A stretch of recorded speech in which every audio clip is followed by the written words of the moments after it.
still a few hours away, and it certainly feels like midsummer here in Winston-Salem, North Carolina. Hot and steamy, the temperature heading to the high 80s as number 8 Notre Dame is here to take on the 2-1 Demon Deacons. Hi, everybody, and welcome. I'm Sean McDonough, along with Todd Blackledge, joined in a moment by Holly Rowe. Delighted to have you with us. Todd, when we visited with Brian Kelly last night, the Notre Dame coach said, maybe I'm crazy making a quarterback change, replacing Brandon Wimbush, who's 12-3 as a starter, but they want more from a passing game that has struggled. Yeah, I'm not sure about crazy, but he's certainly gutsy, because not only is Wimbush a winner and a leader, he's also their best runner when he's on the field. But he has to do it. It's the right time. He loves his defense. They're starting to run the ball better like you would expect Notre Dame, but their passing game, they need more productivity, and he's hoping that Ian Book can be a distributor of the football, get the ball in the hands of his playmakers at time and in position when they can do something with the football. And that has not been happening. Notre Dame has not scored more than 24 points in a game this year. Here come the Demon Deacons onto the field. They were led out by John Wolford, their 4-year starting quarterback who played against Notre Dame 1 year ago. Notre Dame and Wake Forest, the Irish, the highest-ranked non-conference foe ever to come to Winston-Salem.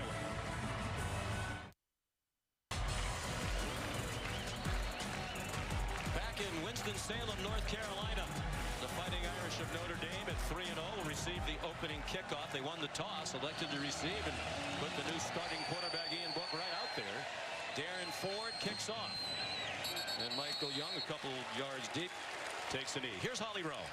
Well, Brian Kelly said our defense is good enough to win every single game, but he felt like he needed to make a change at quarterback, and he said, I wasn't willing to lose a game before we made that decision. He said Ian Book operates with much more of a sense of urgency, and that filters through the team. He said when he told Brandon Wimbush, he said that is an unbelievable young man. Of course he was upset, but that he understood, and he wants that sense of urgency. The entire team said that was the theme for this week, and now Ian Book, he had a sense of urgency in pregame, guys. He's already sweated through his whole uniform. He's ready to rock.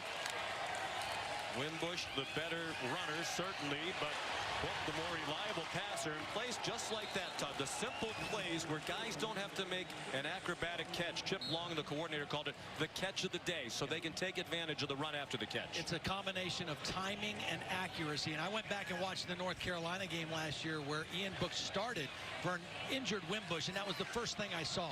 Much more comfortable as a passer. That was a Mack, the 12-yard gain, and now it's Tony Jones off a big week last week in their win against Vanderbilt. His first career 100-yard game. Carlos Basham made the tackle for Wake. Notre Dame has some big physical receivers. The best is Boykin, number 81. He's on the top of the screen to the outside.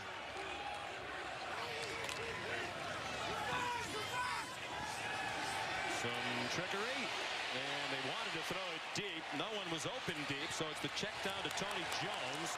And he spins ahead to the 40-yard line. Good defense by Wake Forest, which gave up a lot of big plays last Thursday night in the loss here to Boston College. 5 touchdown passes to Boston College last week. They were all long passes, and a lot of them were breakdowns in discipline and eye discipline. That's a very encouraging sign for the Wake Forest secondary on the first deep pass attempt of the game. 3rd down and 7 out of the gun. Ian Book, Far Armstrong came in at running back. Good pass on target. There is a flag down. It's a first down to midfield to the 49-yard line of Wake Forest if it stands. Wayne Height, the referee. It's an ineligible man downfield. I think it's the left guard, Alex Bars, got a little confused. This was a pass play, but Alex Bars was moving downfield as if it was a run. He's one of their real leaders up front, but a little miscommunication up front on that play. So it wipes out the first down.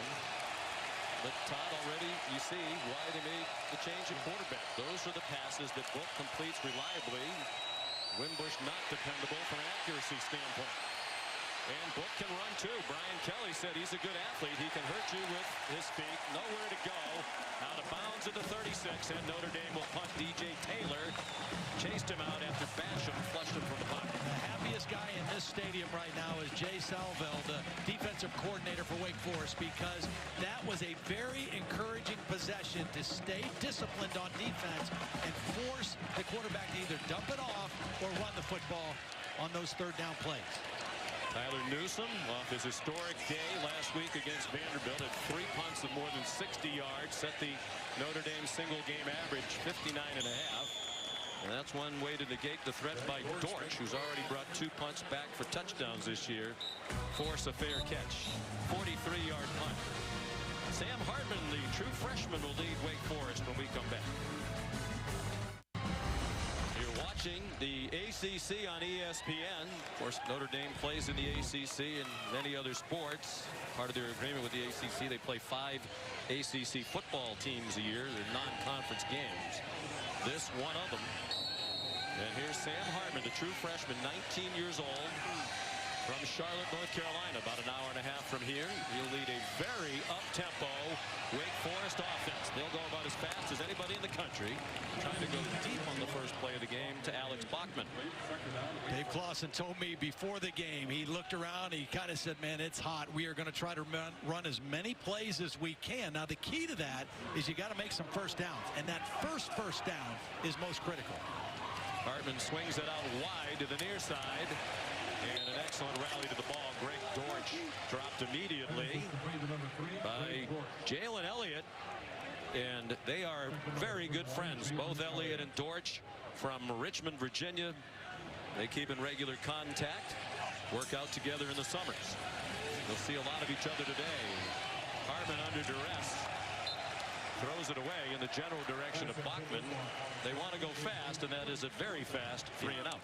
Yeah, 3-and-outs are not what you want when you want to play the way they play. They ran 105 plays last week in their win, or their loss to Boston College. They're averaging over 30 first downs a game, but this is the best defense that they have faced all season in Notre Dame. A very sturdy and disciplined group. Dom Maggio, an excellent punter. Coach Clawson thinks he's the best in the ACC.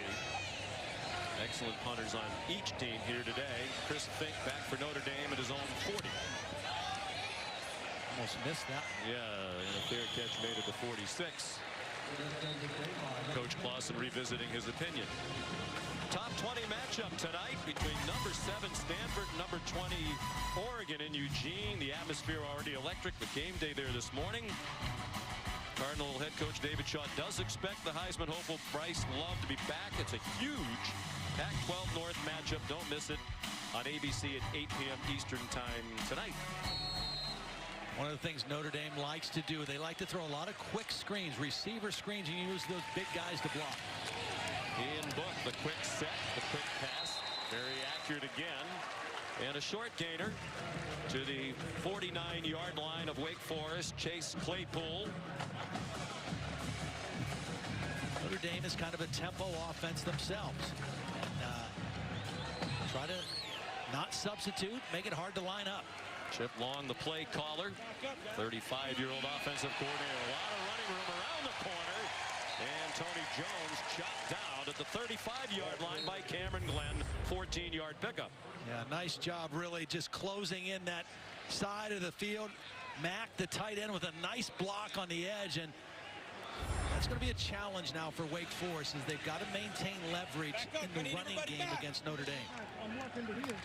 Second career start for Book. He started and won at North Carolina last year when Wimbush was injured. His receiver fell down, and it's an incomplete pass, trying for Chris Fink. One of the things Dave Clawson said, a key for their game, they cannot give up explosive pass plays over their head. They were really victimized by that last week against Boston College. We'll see more deeper zone coverage. They're going to concede some underneath throws and maybe some runs, but try not to give up the easy scores. Out of the pistol now. The handoff to Jones again. Redshirt sophomore of St. Petersburg. Willie Yarberry made the tackle for Wake Forest. It'll be 3rd down and 8 for Notre Dame. mentioned the absence of Brandon Wimbush. Even though Ian Book is a better passer in situations like this, Wimbush's skills and abilities as a runner to either extend plays or to take off on quarterback design runs is something they're without now. Book's a good runner, but not the same kind of runner as Wimbush. They've used Book situationally here at the start of the year off the bench. It'll be interesting to see if they do that with Wimbush today. The throw broken up on target, but batted down on a good defensive play. Justin Strnad, an outside linebacker, one of the leaders of the defense, broke it up. Yeah, Strnad is right here in the middle. He's reading the quarterback. He's going to see this quick slant. He makes a break on the football and gets there just as the ball gets there. Nice play again on third down. They're going to go for it seems, on fourth down. Be about a 50-yard field goal here. Very little breeze on this hot day.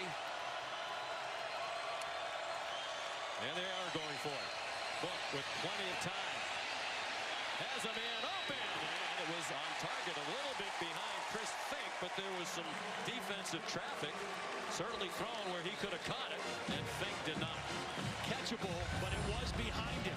I actually think he could have run. Watch all the room to his right. If he takes off right now and picks up a block by his tight end, I think he runs easily for the first down. But the ball was thrown behind, still catchable. Yeah, you got to catch that. I think he should have ran. I think if he runs, he picks up the first down. As it turns out, Wake Forest with a new set of downs.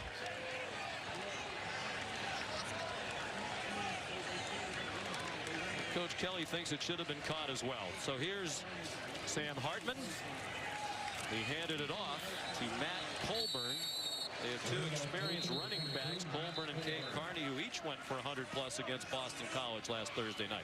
You'll see the quarterback Hartman do that a lot. He'll hand off and he'll just kind of fake like he's throwing it because that's part of their RPO package. He'll throw slants off of that same run action throughout the game. And he's an adept runner. Ahead to the 40-yard line. It'll bring up third down and 3. Kurt Heinisch the stop.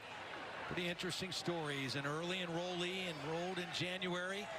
Saw an opening at the quarterback position and really took advantage of it. Short set on target. First down. First of the game for the Demon Deacons. First catch of the day. And already the 29th of the season in his 4th game for Greg Dortch.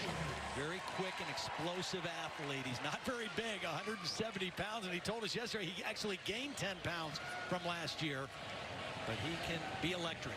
His second catch of the game, pardon me, for 30 catches for the year. From midfield. Straight ahead, here's Cade Carney. Tough inside runner. He's out of Davidson Day in Charlotte, a school that Sam Hartman attended. They both played for Chad Greer, outstanding coach, the dad of Will Greer, the great quarterback at West Virginia. Coach Greer moved on to Oceanside Collegiate Academy in South Carolina last year. Sam Hartman went with him for his final year in high school. He avoided a sack, got a couple more. Here comes third down and 2. Drew Tranquil to tackle. This is a good matchup for Wake Forest because they feel like their offensive line, even though they lost their starting left tackles, a position of strength, and this front of Notre Dame is solid. Carney the first down and much more. Down to the 35-yard line. Another tackle for Drew Tranquil, and we'll call his name a lot today. The quarterback did a great job of holding the defensive end and allowing Carney to get to the outside off his fake.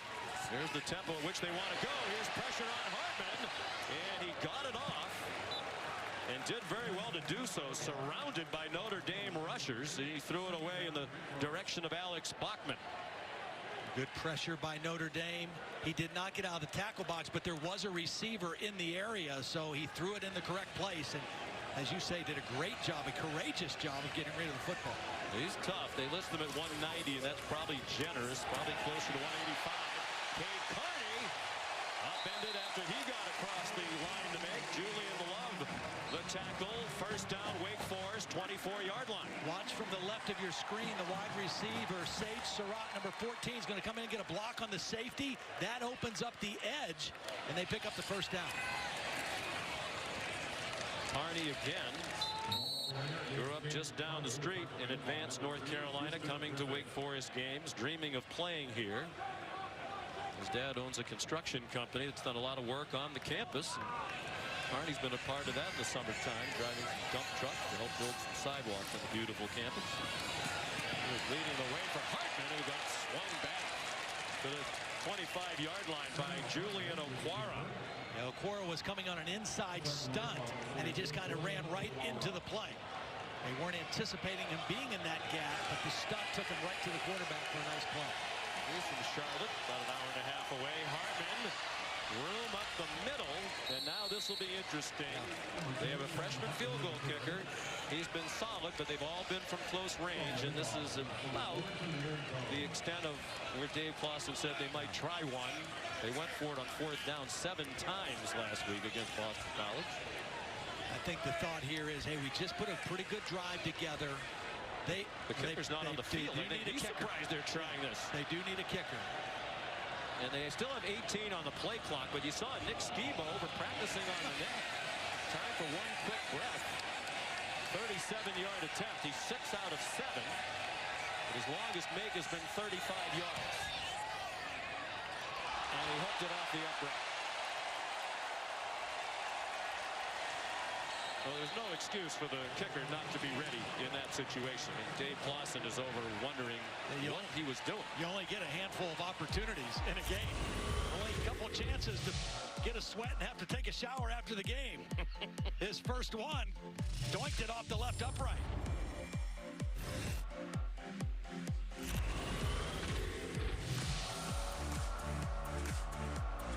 5,000 undergraduates. You saw some notable alumni athletically.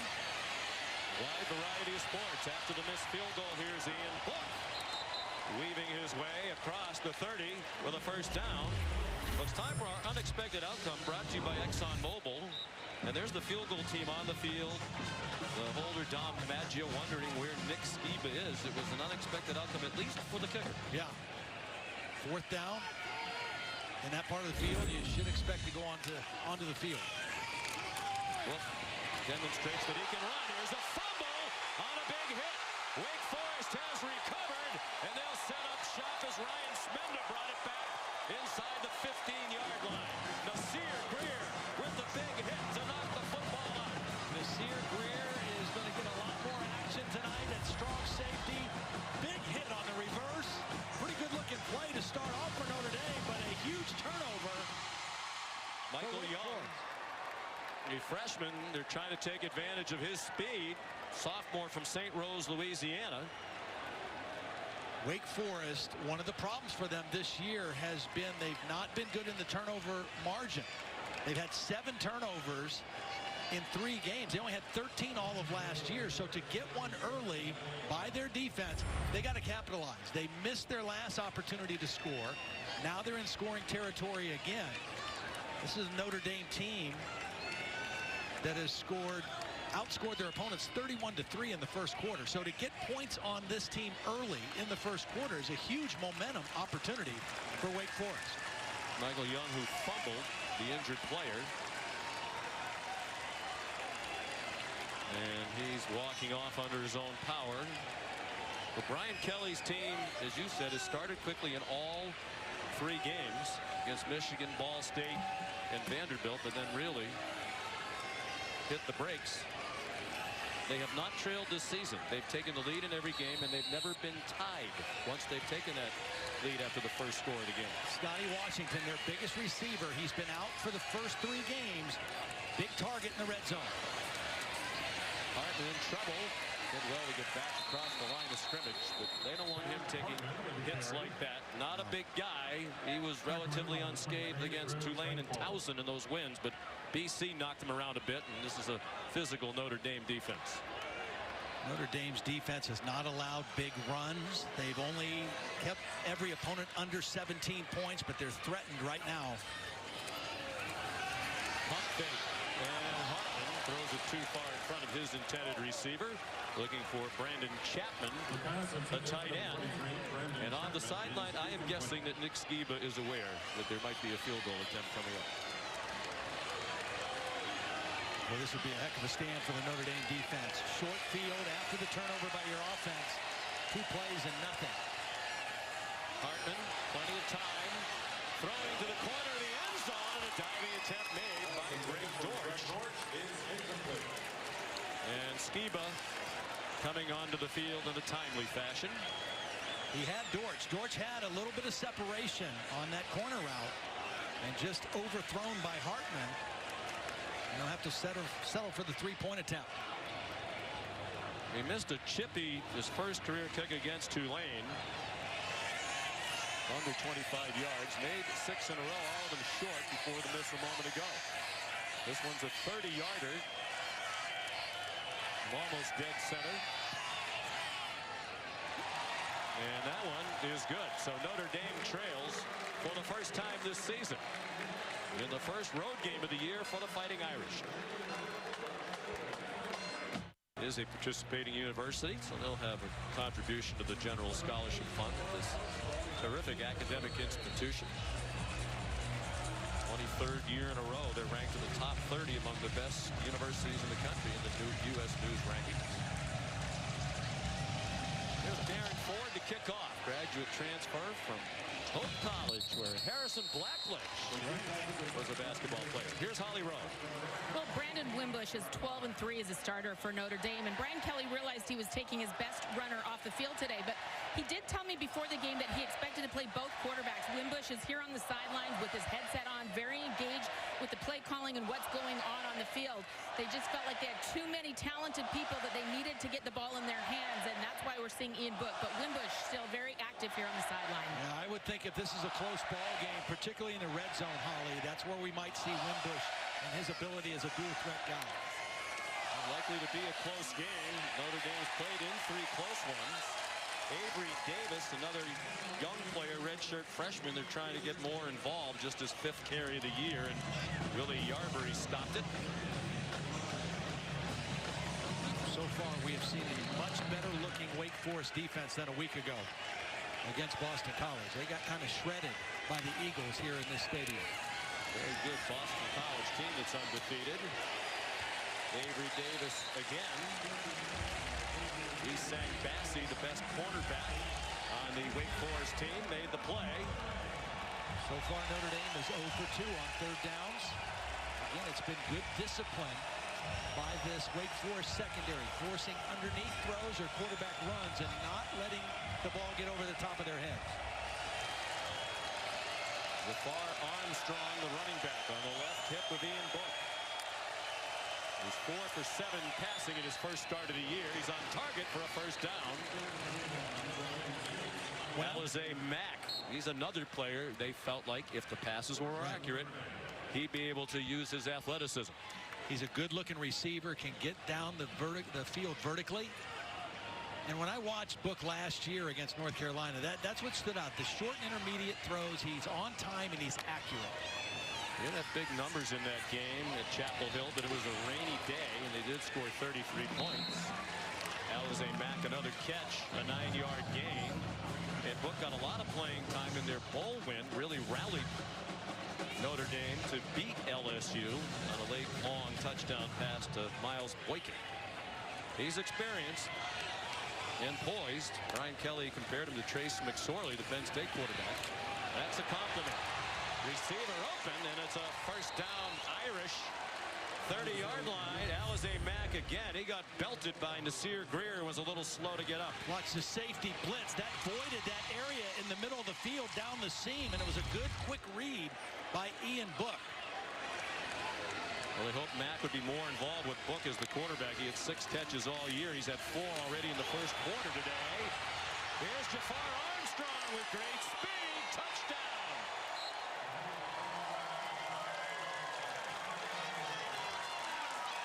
30-yard run. Notre Dame did not trail for the first time this year for very long. Blitz in this gap, the run's going to go in that gap, and there's a big opening. If you bring a linebacker, you better close that other gap off. And Jafar Armstrong shows his niftiness once he gets to the second level, and a very nice response with the touchdown drive by Notre Dame. And Justin Yoon, senior kicker, Nashville, Tennessee, attended Milton Academy just outside Boston. He has become the second all-time leading scorer at Notre Dame, behind only Alan Pinkett. Now with 298 career points for Yoon after that extra point. Friends, you can stream college football all season long on ESPN Plus. Start your free trial today by downloading the ESPN app or visiting ESPNplus.com.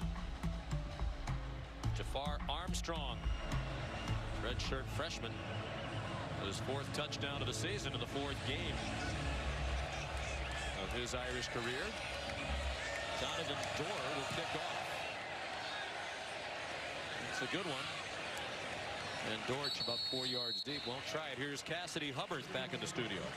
Thanks, Sean. Now let's take a look at a performance above, brought to you by Jersey Mike's. Number 2, Georgia taking on Missouri. Bulldogs up 7 until Larry Roundtree goes up the middle. 7-yard touchdown run to tie things up at 7. This game is over on ESPN. Sean, Todd, Holly, back to you. Georgia won their first big road challenge in Columbia, South Carolina a couple weeks ago, facing an explosive Missouri offense. Quarterback Drew Lock, many think, is one of the top NFL prospects in all of college football. Sam Hartman hands it off inside to Cade Carney. The powerful run to the 29-yard line. And a gain of 4 on first down for Wake Forest. Tavon Coney made the tackle. Be interesting to see if he plays every snap today with Drew Tranquil. They have not come on the field for 1 snap on this Irish defense this year. Cade Carney again outside. Still on his feet. Finally taken down at the 50-yard line. And you see a missed tackle by Coney. I'm not suggesting it's because of fatigue, because it's relatively early in the ball game. But a nice run by Carney. He's not particularly flashy, but he's effective. 20-yard run, longest allowed by Notre Dame this season. And the pass off the hands of Brandon Chapman along the far sideline. Hartman was not really able to step into this throw. This is a pass that he had to make. There was pressure. He was throwing it off his back foot, and the ball sailed on him a little bit, but they had a chance for a big play right there. And Hartman just 2 for 8 passing for 11 yards. They've been in the red zone twice already and have just 3 points. Made a field goal and missed one. Carney ahead for 2, and it'll be 3rd down and 8.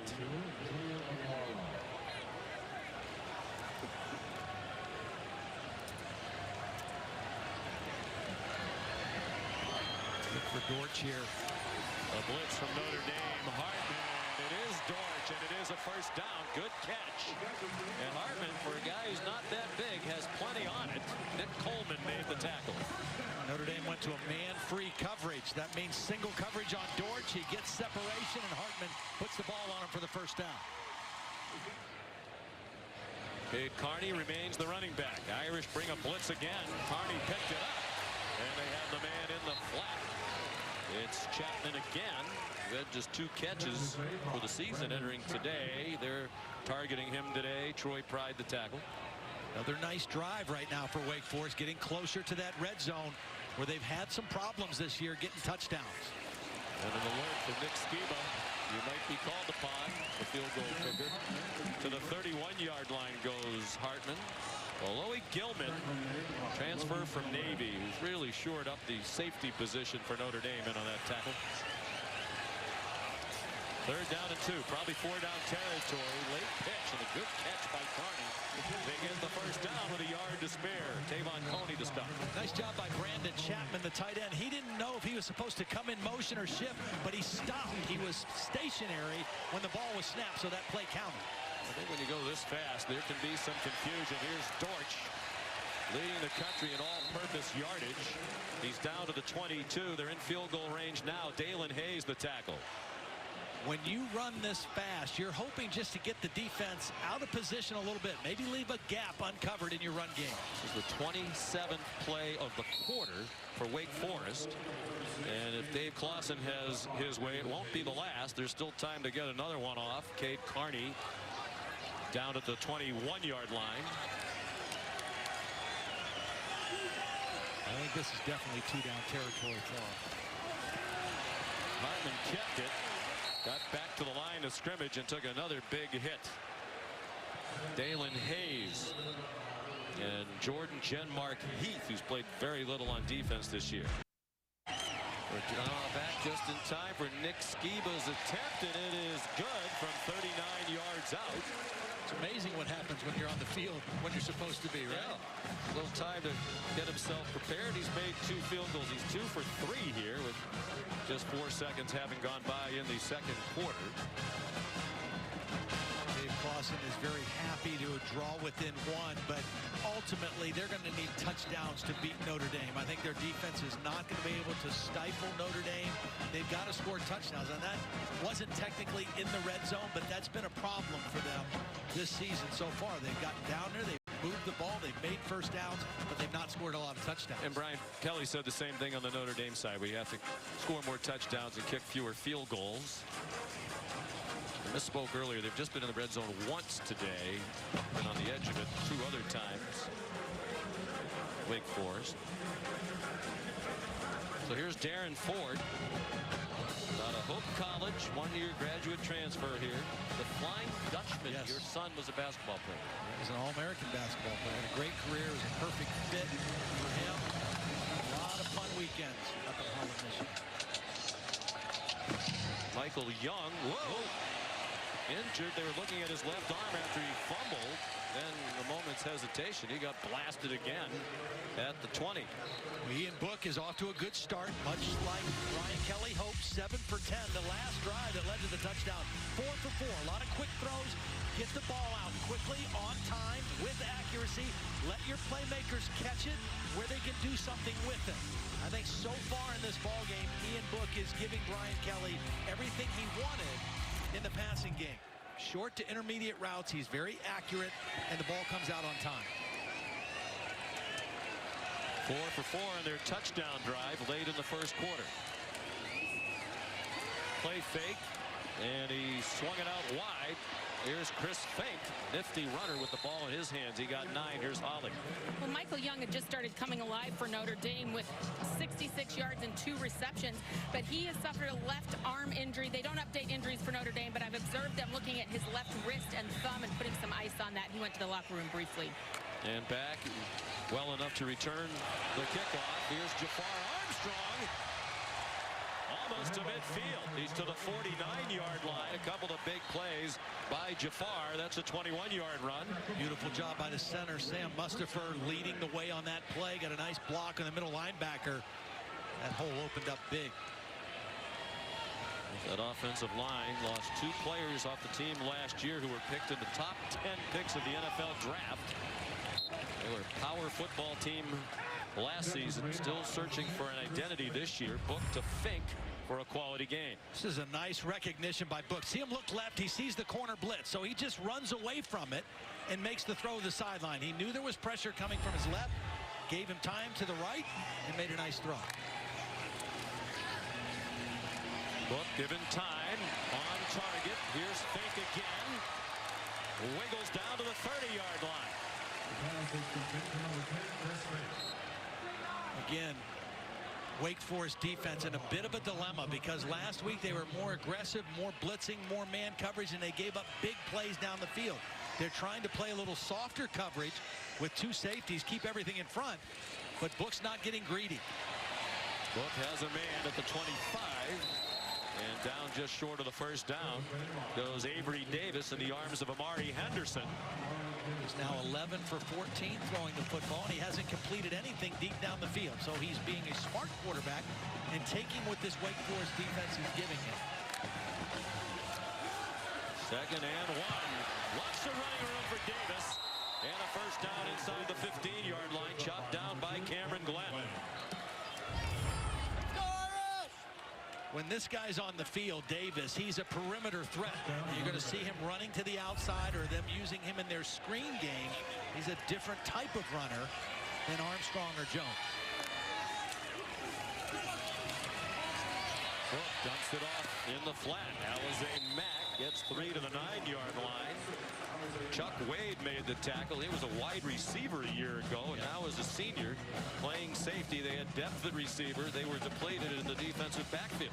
Yeah, receiver his first 3 years. So even though he's a senior, it's almost like he's a freshman starting over playing defense for the first time.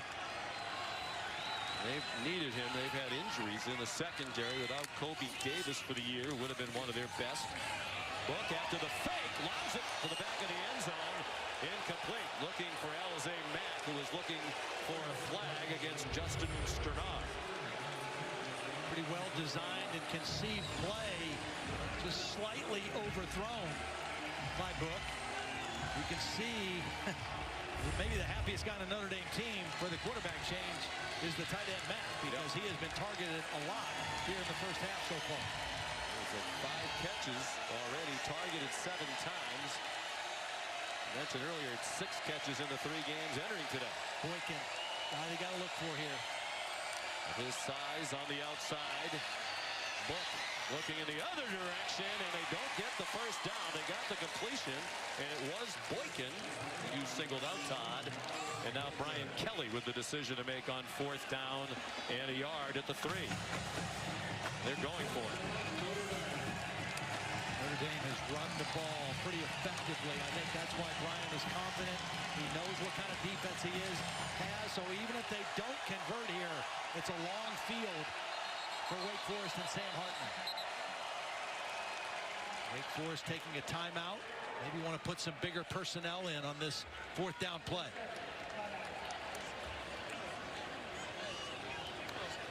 Right, his first career touchdown reception. Notre Dame leads 14-6. It's Extra Yard for Teachers Week, week-long celebration of teachers led by the College Football Foundation.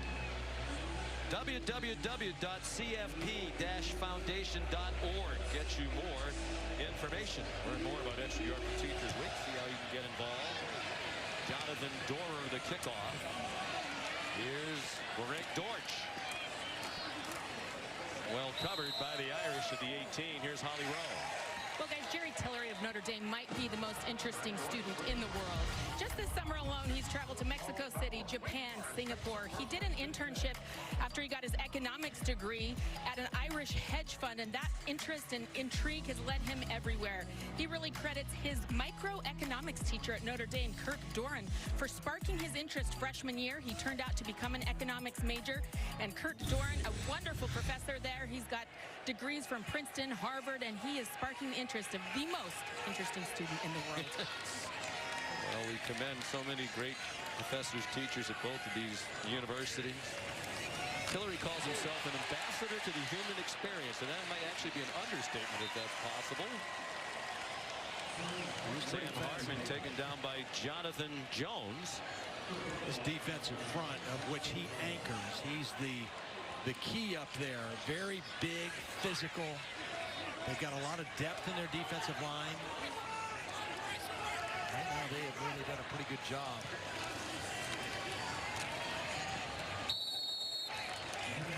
Matt Colburn, the runner for Wake Forest. Jonathan Bonner the stop. And very quickly, they're into 3rd down and 9. They want to run a lot of plays, and they have. They've run 30, but Notre Dame right there with them. The Irish have run 28 on offense. Hartman escapes again, but not the second time. Buried back near the 5-yard line by Drew Tranquil. See, this is just one-on-one guys getting beat. They're showing blitz, but they're going to drop out. It's just a 4-man rush, and the left tackle is going to get beat on the quick rush. He doesn't get the sack, but the defensive end working on Benzinger, the left tackle, was able to force the action, and then Tranquil gets the sack. Khalid Kareem had the original rush. So a 3 and out, and here's Maggio.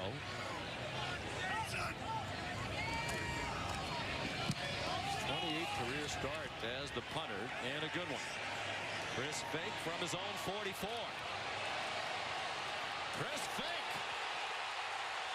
with the punter trying to slow him down. Maggio got help, but Fake brought it all the way back inside the 5-yard line.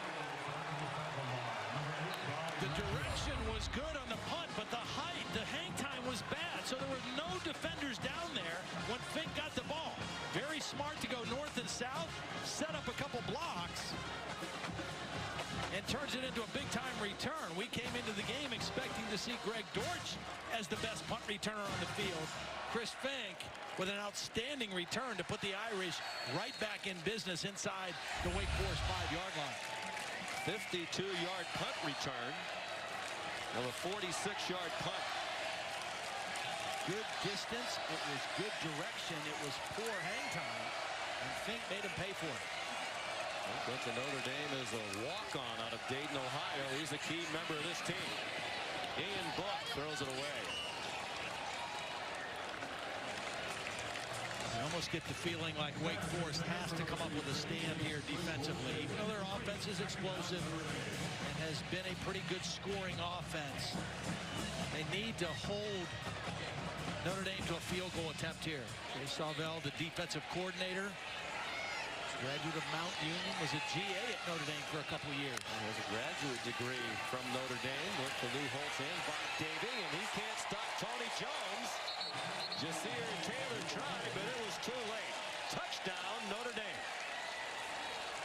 Outstanding block by the tight end. Number 72. That penalty is declined. Results of the play, touchdown. Watch the right side of the line. Block down. The guard's going to pull and just kind of seal the edge. This is just good power football. At the line of scrimmage, tight end seals it. The guard leads. And Armstrong carries a tackler into the end zone. And Trevor Rulin, making his first start at right guard, got out ahead of the play and looked like he was struggling to find somebody to block. Justin Yoon for the extra point. Ooh. Just barely inside the right upright. 21-6, Notre Dame looking good. First road game of the year.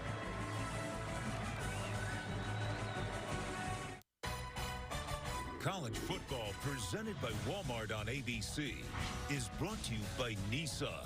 Innovation that excites. And Pacific Life. Experience the power of Pacific.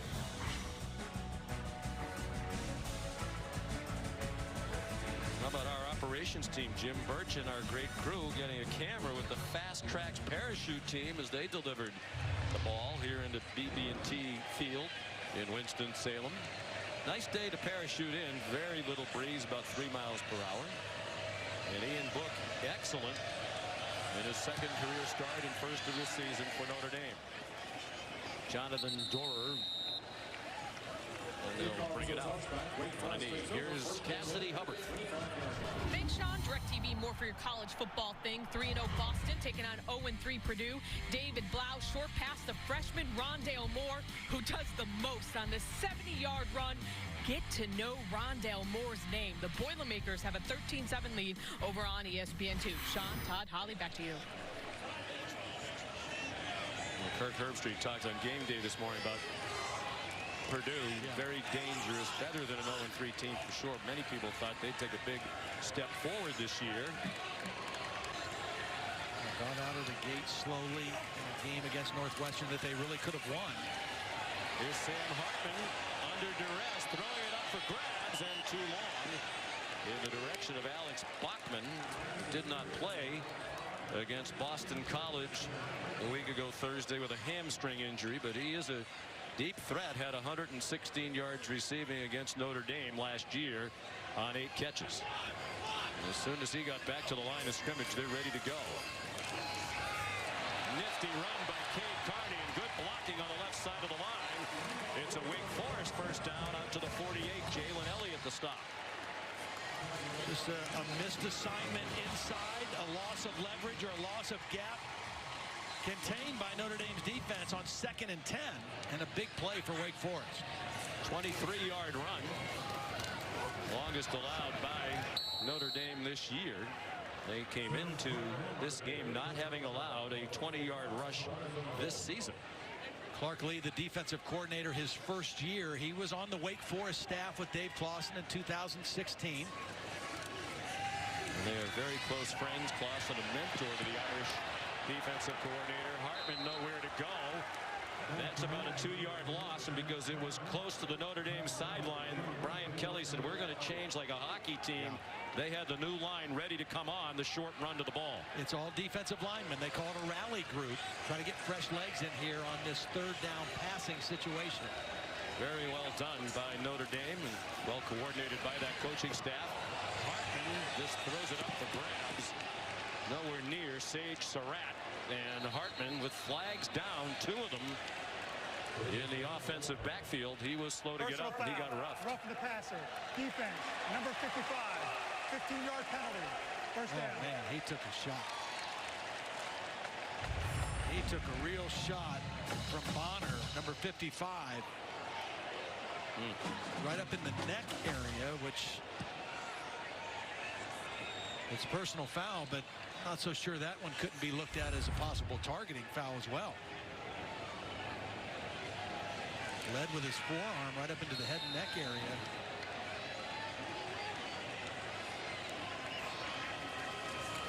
Cade Carney, the running back. And Hartman gave it to him, but Drew Tranquil, having a great final season for the Irish, made the tackle. Here's Bill Lamagna. Let's go back and look at that hit. I've got the hands more in the top chest. Yeah. Maybe the hand glances, but I wouldn't put that as forcible contact. Yeah. The roughing the passer call right on the money. Yep.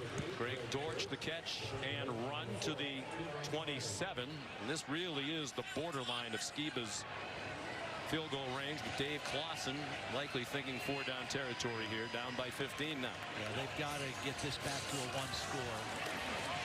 Touchdown.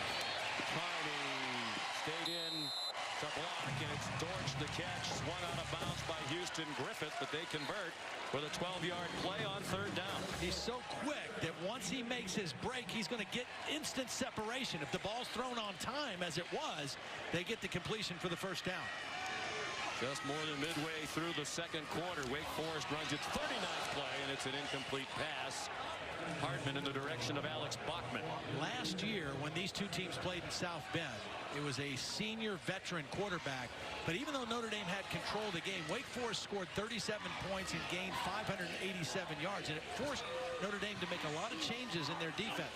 Press coverage is one of those. Two teams combined for nearly 1,300 yards of offense last year in South Bend. Cade Carney tackled by Drew Tranquil. 3rd down and 9. Mark Lee said we had to change. We were giving up too many free access throws last year. Hartman, plenty of time there. Back in the end zone. And there is a flag. The crowd was screaming for it, and they'll get it against Nick Coleman. Greg Dortch, the intended receiver. Pass interference. Defense, number 24. 15-yard penalty. 1st down. Yeah, that's a break for Wake Forest. I'm not sure that Dortch would have been able to catch this ball had there been no interference. The ball looked like it sailed a little bit on Hartman. Good protection. Clearly a penalty, but I'm not sure that that ball would have been caught by Dortch had there not been the contact. But this is critical now for Wake Forest to score a touchdown. Touchdowns in the red zone. Keep this game in a one-possession game if they can, or close to it.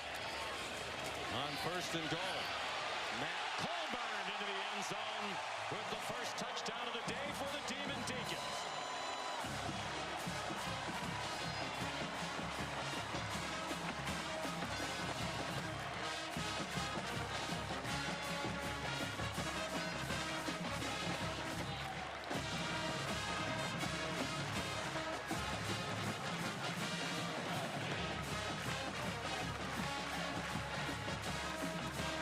Touchdown of the year for the senior from Irmo, South Carolina, Matt Colburn.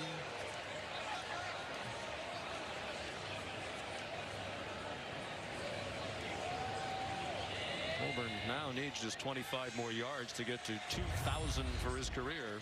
Watch the tight end Frudenthal seal this backside. You run inside zone, you got to get push on the front side, and you got to protect the backside. The tight end does that. They get the push on the front. And a much-needed touchdown for this Wake Forest offense. Got into the red zone and capitalized with the touchdown. And this play is being reviewed.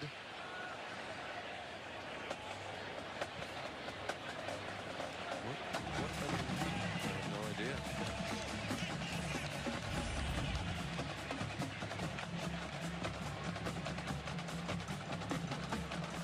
Dave Clawson, a program builder. To me, he's one of the most underappreciated coaches in the country.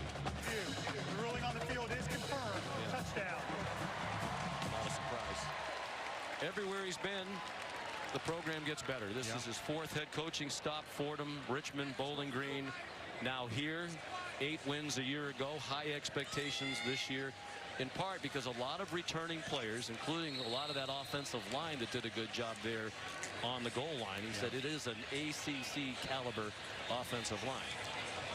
I love his attitude. You know, let's embrace what we are and who we are here, and don't worry about what we're not. And I think he has really coached and recruited to that. Extra point good by Skiba. It's a 1-score game. Matt Colburn into the end zone. It's 21-13 Notre Dame. Cheering section. Go to ESPN.com/Taco Bell to see how your school can compete. Darren Ford, the kickoff. Michael Young did not bring it out.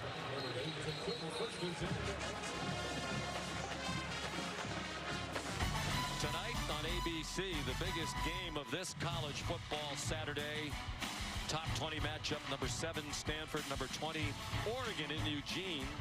Bryce Love will play. By the way, he's from Wake Forest, North Carolina. That's over by Raleigh. This campus, when it was founded in the 1800s, was actually in Wake Forest, North Carolina. In the 1950s, it moved about 100 miles to here in Winston-Salem. Avery Davis, the running back. Ian Book faked it to him and hit Jafar Armstrong. Todd, you talked about it earlier. Brian Kelly likes the sense of urgency with which Ian Book plays. He talked about Baker Mayfield the other night. Said, do you watch what happened with Cleveland? Baker Mayfield got into the game for the Browns. It looked like everybody was energized by it, and that's what Book does to this team. He's done it today. He also likened him to Trace McSorley of Penn State. Similar size, similar running ability, strong arm, leadership skills. He wasn't on the same page there with Avery Davis.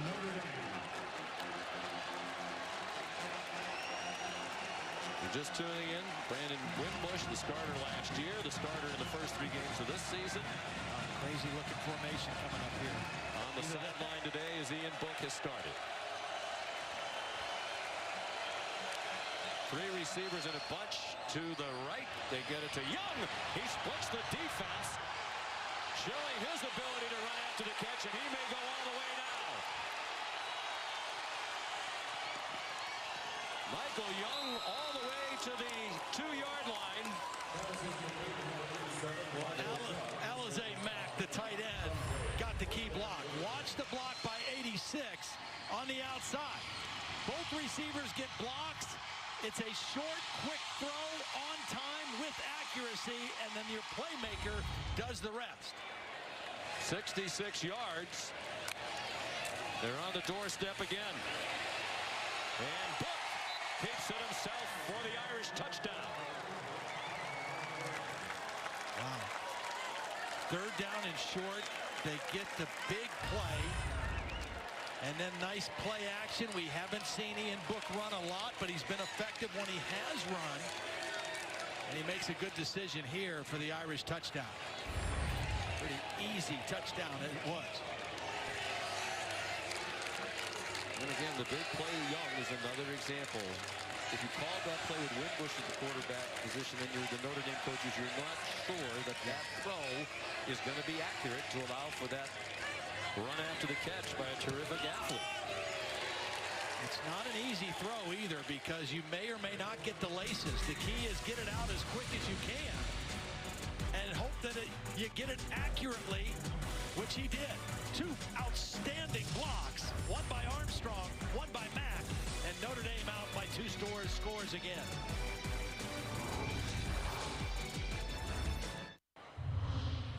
Well, Michael Young didn't have a catch this season. He had 4 last year as a true freshman.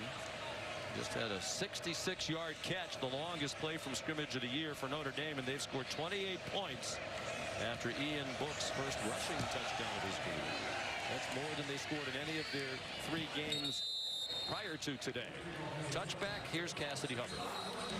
Thanks, Sean. Now for for the All-State Mayhem moment. Georgia, Missouri, and Eric Stokes blocks the punt with his face, but uses his hands to scoop and score the 8-yard touchdown. Number 2 Bulldogs up 20-7 this game on ESPN. Back to you guys. Cassidy, thank you. There's an injured Notre Dame player, Bo Bauer, true freshman linebacker, good special teams player out of Harbor Creek, Pennsylvania. They were raving about him in our meetings yesterday. A very bright future. Let's send you down to Holly Rowe. Well, there could be a reason for him cramping. I just did a thermal temperature scan of the playing surface, guys. I did it about 5 or 6 times, and it ranged from 128 degrees to 136.4 degrees on this surface. You know, turf grabs the sun, and these black pellets down here retain the heat inside of it. So it is very brutal down here. In fact, the Wake Forest defense was trying to run off the field, and the coaches were yelling at them. They weren't going fast enough. Everybody's wilting down here just a little bit. And I think that's one of the reasons they're not going to have the record crowd here today. They thought they would have an overflow crowd. There are plenty of people in the open field to our right by the big scoreboard, but there are a lot of empty seats. I think a lot of people on this hot day made the decision to stay at home and watch it on ABC. We thank them for doing it. And that would have been a huge play intended for Kendall Hinton, who's active for the first time this season, suspended for the first 3 games. And this is the 5th time in the ballgame, I believe, that Wake Forest has tried to throw on first down, and it's been incomplete. And that one would have been an easy run and catch. If that's in front of Hinton, that's a big play. Instead, it's 2nd and 10. Hinton was actually going to be their starting quarterback coming out of spring practice. And Hartman was number 3 on the depth chart. Offense, number 73, 5-yard penalty. Jake Benzinger, the guy who moved, but then when Hinton got suspended, the quarterback job was open, and Hartman wound up winning it. So they want to use Hinton. He's a very explosive athlete. He never really played wide receiver, but he's been practicing out there. They think, other than Greg Dortch, he's the most explosive guy, athlete on their team. There's Matt Colburn, good job in the handoff by the true freshman Sam Hartman, and that's a long run for a first down out to the 37-yard line, 18 on the play. This is such a huge run. He's such a patient runner. Bounces it to the outside. Huge play, because I think this was a dangerous situation for Sam Hartman and the Wake Forest offense if they were going to be backed up on this drive. Hartman handed it off again to Colburn, and he lost a yard. Well played by Julian Okwara, younger brother of Romeo Okwara, who was a standout defensive lineman for the Irish and now in the NFL with the Detroit Lions.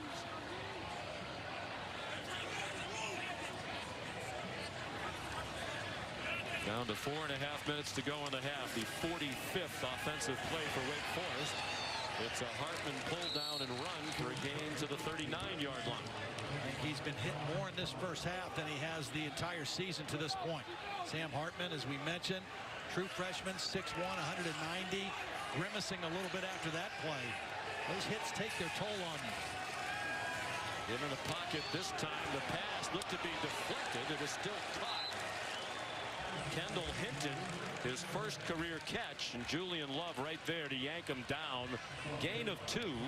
It's 4th down, and so far no sign of the punting team. And now here comes Dom Maggio after a moment's consideration by Dave Clawson. You have to punt the football. That big run by Colburn was huge, though, because at least you have a chance, maybe with a good punt and coverage, to flip the field and make Notre Dame work on a long field here with 3.5 minutes left in the first half. Chris Fink at a nifty return earlier in this quarter. Notre Dame solid in all the phases today. Not a great kick by Maggio. Got a bad initial bounce. It winds up being just 30 yards.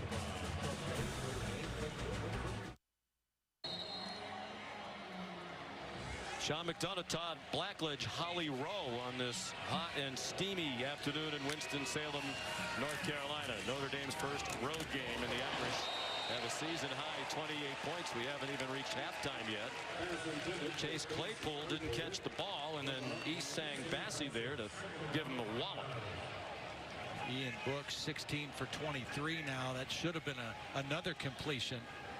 Hasn't thrown anything deep down the field, but he's been on time and he's been accurate, and he's had this offense playing with urgency. Tony Jones with lots of running room and a Notre Dame first down at the 43, tackled by Cameron Glenn, 13 yards. Good block again by the tight end, the pulling guard, Rulin, number 57, again making his first start for Tommy Kramer. Kramer has a twisted ankle, but the coach has said Rulin has also earned the opportunity with his play in practice. Look, after the play fake is dumped. Sacked back at the 39. Carlos Basham, sophomore out of Roanoke, Virginia. Yeah, beat Eichenberg, the left tackle. Could there be a better name? And his nickname is Boogie. Boogie Basham, a defensive end. I mean, I don't think you could have a better name for a defensive football player than Boogie Basham. That works. It does work, and there's a timeout with 2:39 to go in the half. Talked all day, the big news heading into this game, the quarterback change at Notre Dame. Brian Kelly deciding to replace Brandon Wimbush, who was 3-0 this year, with Ian Book. And what he talked about, not taking anything for granted today, he has a lot of respect for this Wake Forest team. But when you look ahead at their schedule, Stanford, Virginia Tech coming up. Right. I don't think we were playing offense well enough to beat those teams. They are with the way they played in this half. Right. This is Book's second start. I mean, Wake Forest is a feisty team. It's in their stadium, but they've had trouble with their pass defense so far. So it was the perfect time to make the change and to see what Ian Book could give them and give their passing game. Again, he thinks their defense is good enough to compete and beat anybody. Offensively, they had to pick up the pace with their pass game. And they have, and here's Book showing his running ability.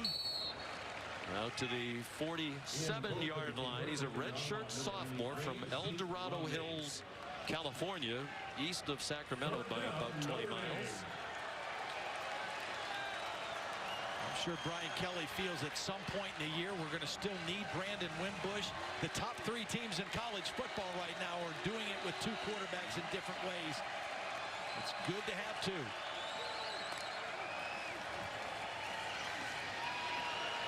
2 minutes to go in the half. Book throws into traffic, and a nice defensive play by Amari Henderson. The Wake coaches said he needs to play better for us going forward.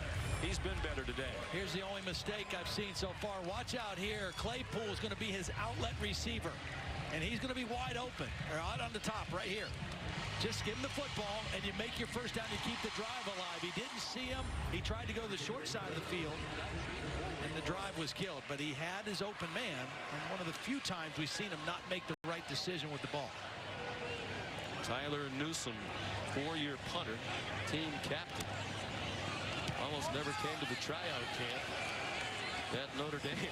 They were going up to the Notre Dame campus for camp on a buddy pass on an airline. They were told they weren't going to get on the flight. He was about to go home. He and his dad said, well, let's just wait and see. Maybe we'll get lucky. They got on at the very last minute, and a Notre Dame career was born. Here's Holly Rowe. Well, after that last series, Sam Hartman, the Wake Forest quarterback, was really limping off the field. He came to the sideline, was seen to briefly by the athletic trainer. He got on the bike, tried to work out some kinks in his left leg. But if you want to know the kind of day he's having, just look at his tights. He's got 2 big holes ripped in his fancy tights. He's been under duress quite a bit today. Some guys, normally at halftime, you go in and you change your T-shirt. If you're sweating, you might have to change his tights, too. Interesting to see how they play it with 1:52 to go in the half. Colborn gets them out to the 18-yard line. If they get a first down, they might get more aggressive, but I think Dave Clawson will be okay going to halftime down 28-13. They'll get the ball to start the third quarter. What you don't want here is you don't want a turnover. Again, that's been a problem for them this season so far. You don't want that. Notre Dame has 2 timeouts if they wanted to stop the clock. So far, not using one. I bet they use one right here. Colburn couldn't turn the corner. Drew Tranquil again. One of the best defensive players in the country. His 33rd career start. Married over the summer. Wife Jackie. And the coaches talk that he's everything you want in a football player. Loves football, lives it, takes great care of his body. In fact, we were supposed to talk with him last night at the hotel, but he has a regimen and a routine when they go on the road. He goes right into the training room for some recovery work. Just as the perfect guy you want to coach. And he and Tavon Coney on the inside, they are getting a little bit of breather today. They're getting a couple backups in the game, but those two guys are on the field in all situations. Actually come off the field on defense today for the first time this season. Pacific Life brings you the game summary. How about the quarterbacks? They look a little bit alike, said the people in our truck. And Book, his first start of the year, is thrown for 189 yards passing. Again, for Sam Hartman, if this is a pass play called on third down, he's got to be very smart and careful with the football. And by the way, the truck wants to know if we disagree. I do think they look alike. The play we did it. Well, he threw it into a 50-50 situation. His receiver made a very nice play. It's Stephen Claude with the first down to the 30. And now with 2 timeouts and better field position, it's Wake Forest back to the speedy operation. Now they'll get aggressive after that first down. And Claude stumbled coming out of his cut.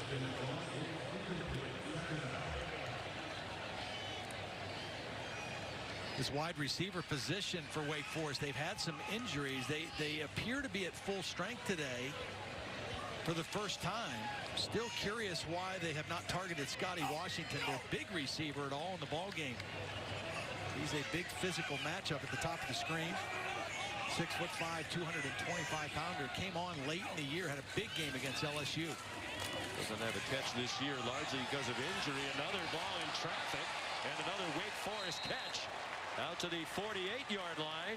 There is Scotty Washington. Yeah, this was a little confusion. Wake Forest is lucky because 2 receivers were in the exact same spot, and Washington just went and took the ball. There were 2 defenders and 2 offensive guys. He took it. Hartman single coverage, and Washington couldn't catch that one. Julian Love had tight coverage. When we spoke to Warren Ruggiero yesterday, the offensive coordinator for Wake Forest, he said, Love's a good player, but he's a cheater. He just grabs guys and throws them down on every play. We intend to let the officials know that they should be looking at that. He's a boundary corner, but it's going to be tough throwing that receiver down because that's a big dude. Hartman on his back foot has Dortch in space. And he ducks down after he got all he could to the 34. They'll stop it for a moment to move the chains with 36 and a half. That first down just changed the whole operation here for Wake Forest. Looks like they're going to use a timeout. Probably smart. I think Hartman needs to get a breather, a injury timeout. So Notre Dame players down. Troy Pride, one of their starting cornerbacks, junior from this part of the world, Greer, South Carolina. If I'm Warren Ruggiero, I'm looking who they're bringing in and where they're going to line up. Where might I get a matchup? You obviously hope that Troy Pride is all right, but if they're bringing a new corner into the game in this part of the field and this time of the situation, see if you can get a matchup on the new guy.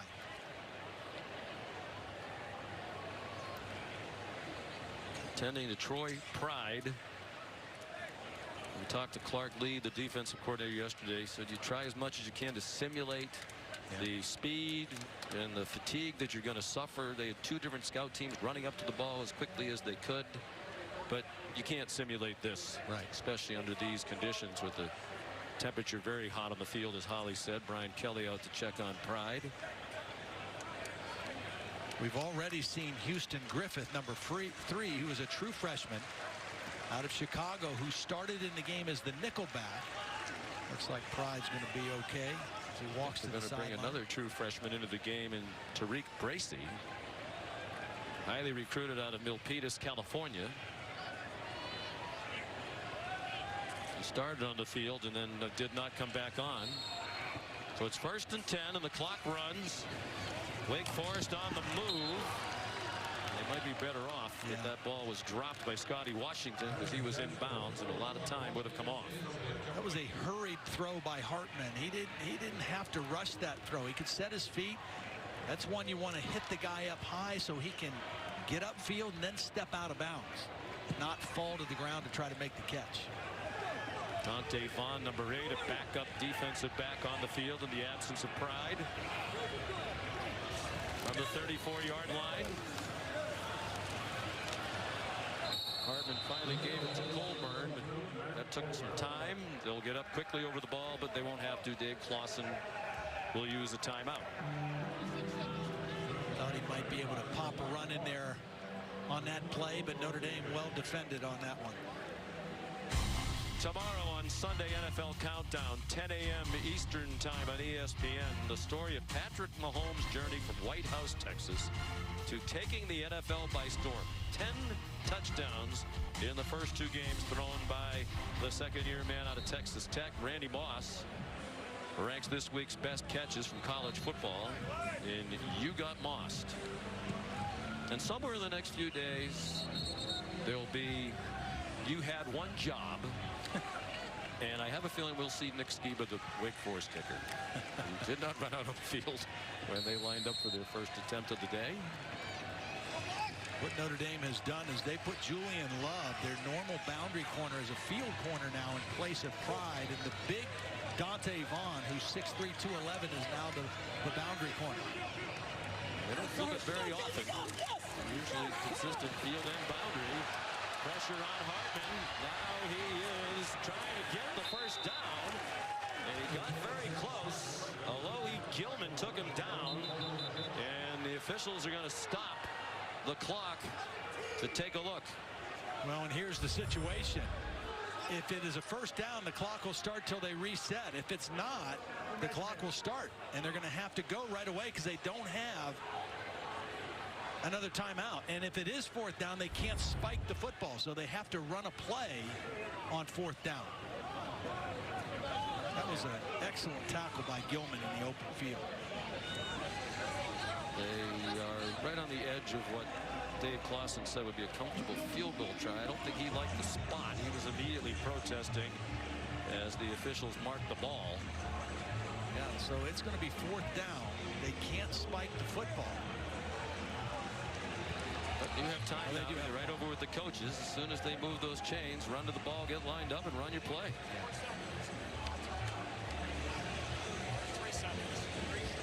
So they do have a timeout. Yeah. I thought they were out. They do have one They time. could use that if they wanted to here. I think they'd like to save it. They're such a well-coached team. And Skiba is lingering. They may send him out to try a field goal. He's out by the numbers on the field.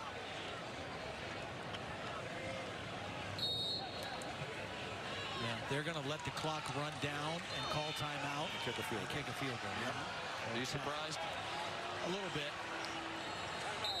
But again, your defense is struggling for the 2nd week in a row. Notre Dame going up and down the field. 30-second timeout. This is about the distance where he said he started to get a little worried about the kicker.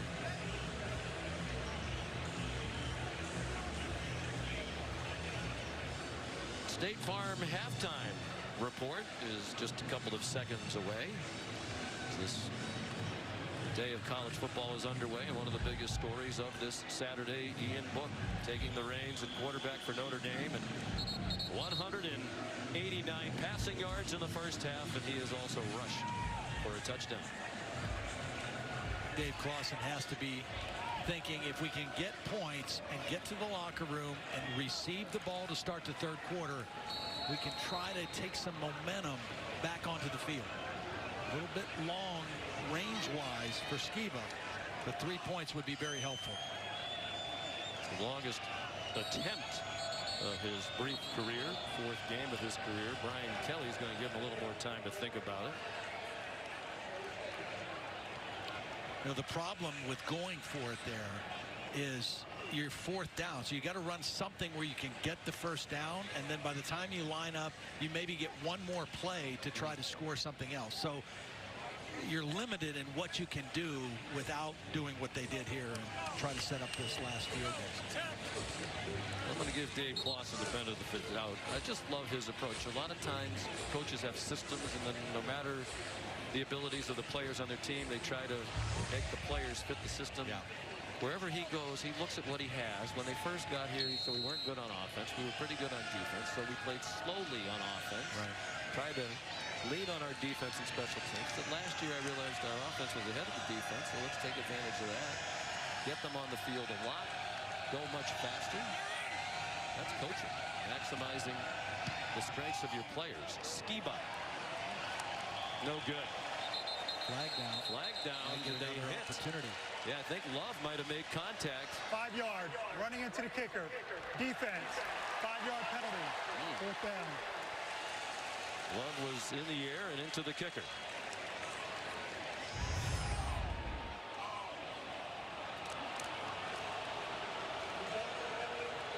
The Notre Dame fans, as they always travel well, don't like it. Well, it's the right call. It's running into the kicker, which is 5 yards. It wasn't roughing the kicker, but you can't make contact with him. Well, Skiba gets another chance. He's had a very eventful first half.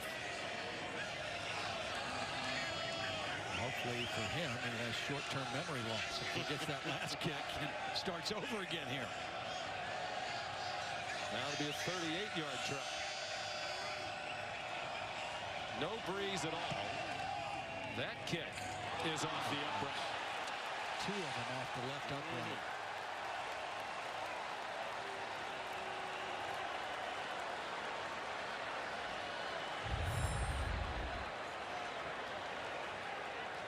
Good snap, good hold. What are the odds of doing that twice in the first half? Here's Holly with Brian Kelly. Well, Coach Kelly, given it's a season high 28 points in the first half, 10 different receivers have caught passes. How do you assess your change at quarterback? Well, I thought we played pretty good. We got to make more plays for the kid. I thought Book did a nice job with dropping some passes, but we've done some pretty good things. You know, they're a tough team to play. You know, they run a lot of plays, and, you know, we just got to play a little bit better. You know, we got a 2-score lead going in the second half. It's going to be a long day. We just got to keep going on the road. It's hard to win, but, you know, we're in a good position. Got to play better in the second half. What do you see from your defense with the heat and the tempo that you are concerned about for the second half? Well, you know, I think we're getting a lot of guys in, you know, so a lot of guys are playing, I think, in the second half. You know, they want to run the football, and we've got to do a better job running the football. And then, obviously, you know, number 3 is a great player.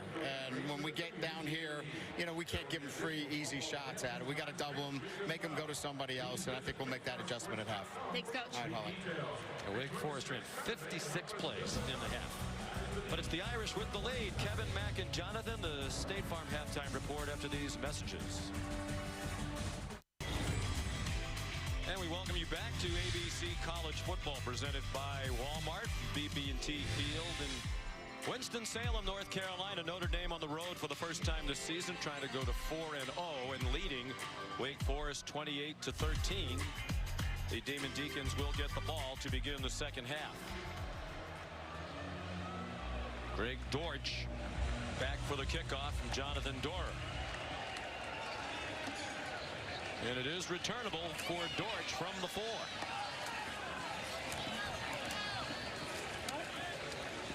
And he stopped at the 22. We welcome you back to Winston-Salem. Sean McDonough and Todd Blackledge. Interesting first half. I give Brian Kelly a lot of credit. The quarterback change clearly gave his team a lift, and the defense will be tested in the second half. They will. I mean, it was the right decision to make. It was the right time to do it, and it paid off. 67% completion. He hit 9 different receivers. He moved the offense with urgency. They scored more points than they've been scoring. So I think it was the right time to make the move, and Brian Kelly looks not only gutsy but smart right now. 28 points, the most they've scored in a game this year. Here comes the explosive Demon Deacon offense. Alex Bachman with a catch and a first down out to the 34, a 12-yard gain, and that's the 57th play for Wake Forest already. We'll see if it has an effect on Notre Dame as the second half goes. But that's only the second pass completion on a first down play, so that was a huge play. And then Matt Colburn dumped at the line of scrimmage, perhaps even a loss of just a bit. In the first half, Sam Hartman attempted 10 passes on first down. He was only able to complete 1 of them. 9 incompletions, and first down should be a great down to throw against a good defense. Just joining us, the temperature near 90. The fans trying to find shade wherever it is, including under the big scoreboard to our right. Colburn another carry. Julian Okwara stopped that play for another loss. So physical up front, Notre Dame is. Hartman running out of time and ripped down back inside the 25. Julian Okwara, who's having a terrific game for the Irish. Well, Okwara started on the outside right here. He's going to work inside and then just kind of find the quarterback as he gets knocked around a little bit. Hartman's forced out of the pocket by Tillery, and Okwara there to wrap him up for another sack.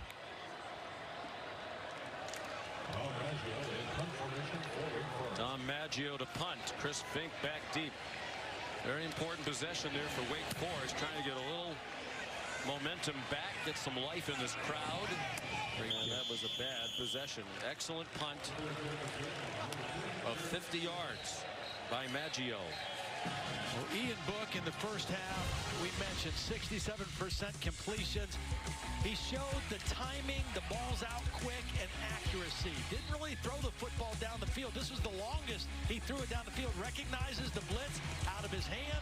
Nice throw to his tight end, Mack, and then the athleticism. He hasn't run a lot, but he's been effective when he runs. This was his touchdown run. Chance to grab a hold of this game right here for Notre Dame. Avery Davis, much more involved than he had been previously, gets a first down to the 38-yard line. Cameron Glenn the stop. They kind of feel like Davis can be another playmaker for them. He's not as big as the other backs, but he is a dangerous guy on the perimeter. Just a 5'11", 204. Cedar Hill, Texas. Here's Jafar Armstrong. Gang tackle after a gain to the 41.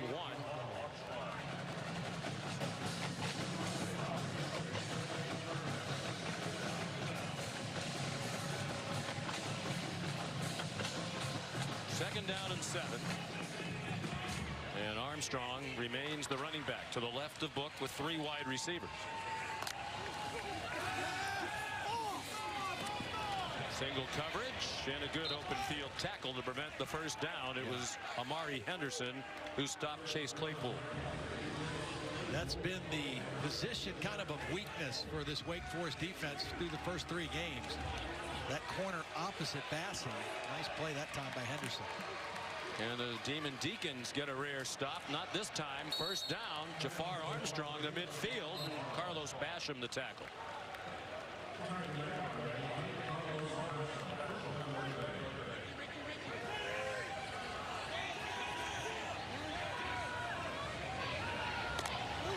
Notre Dame running plenty of plays as well. This is the 44th for the Irish. Book took what was there. Armstrong, tough run. Former wide receiver, you think of him more as a sprinter type body. He was the Kansas State High School 100 and 200 meter champion, but he's shown some toughness today. And again, that throw doesn't look like much. It's a dump off throw, but it's thrown in front of the receiver where he can catch it and his eyes are downfield, and he turns a short catch into a nice play. We've seen many examples of that from the very beginning. Pretty good hole. Tony Jones got the first down. Looked like it was a more promising opportunity for him, but Cameron Glenn prevented the big gainer. As much as the ball has been distributed all the way around, the guy who's been pretty quiet today so far is, I think, their most explosive receiver, and that's number 81, Miles Boykin. He's down at the bottom of the screen right now, lined up against Bassey.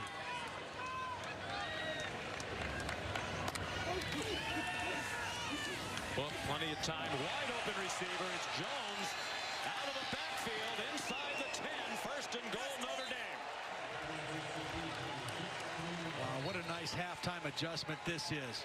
Well-conceived plays. The number 3 receiver coming out. The tight end ran a crossing route to pull the linebacker. Boykin ran a post route, and the back was wide open. 30-yard gain. Dave Clawson talked to Holly Rowe at the half, so we need to stop giving up the big plays. They gave up 9 plays in the first half of 10 yards or more, 4 plays of 20 or more, and that play a moment ago by Jones, a 30-yarder. And Chris Calhoun, starting defensive end, slow to get up for the Demon Deacons.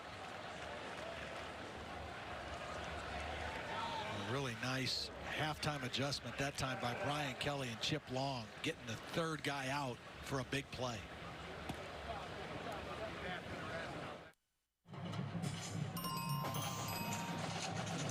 Tonight, ABC Saturday Night Football presented by Wells Fargo. Terrific matchup, both in the top 20. Bryce Love and number 7 Stanford. And the Oregon Ducks, ranked number 20. Big game in the Pac-12 North. And if Bryce Love is going to get back in the Heisman picture, here's a good opportunity tonight on national TV. Second down goal for Notre Dame. Ian Book, lunging attempt for the goal line. It is a touchdown by Chase Claypool.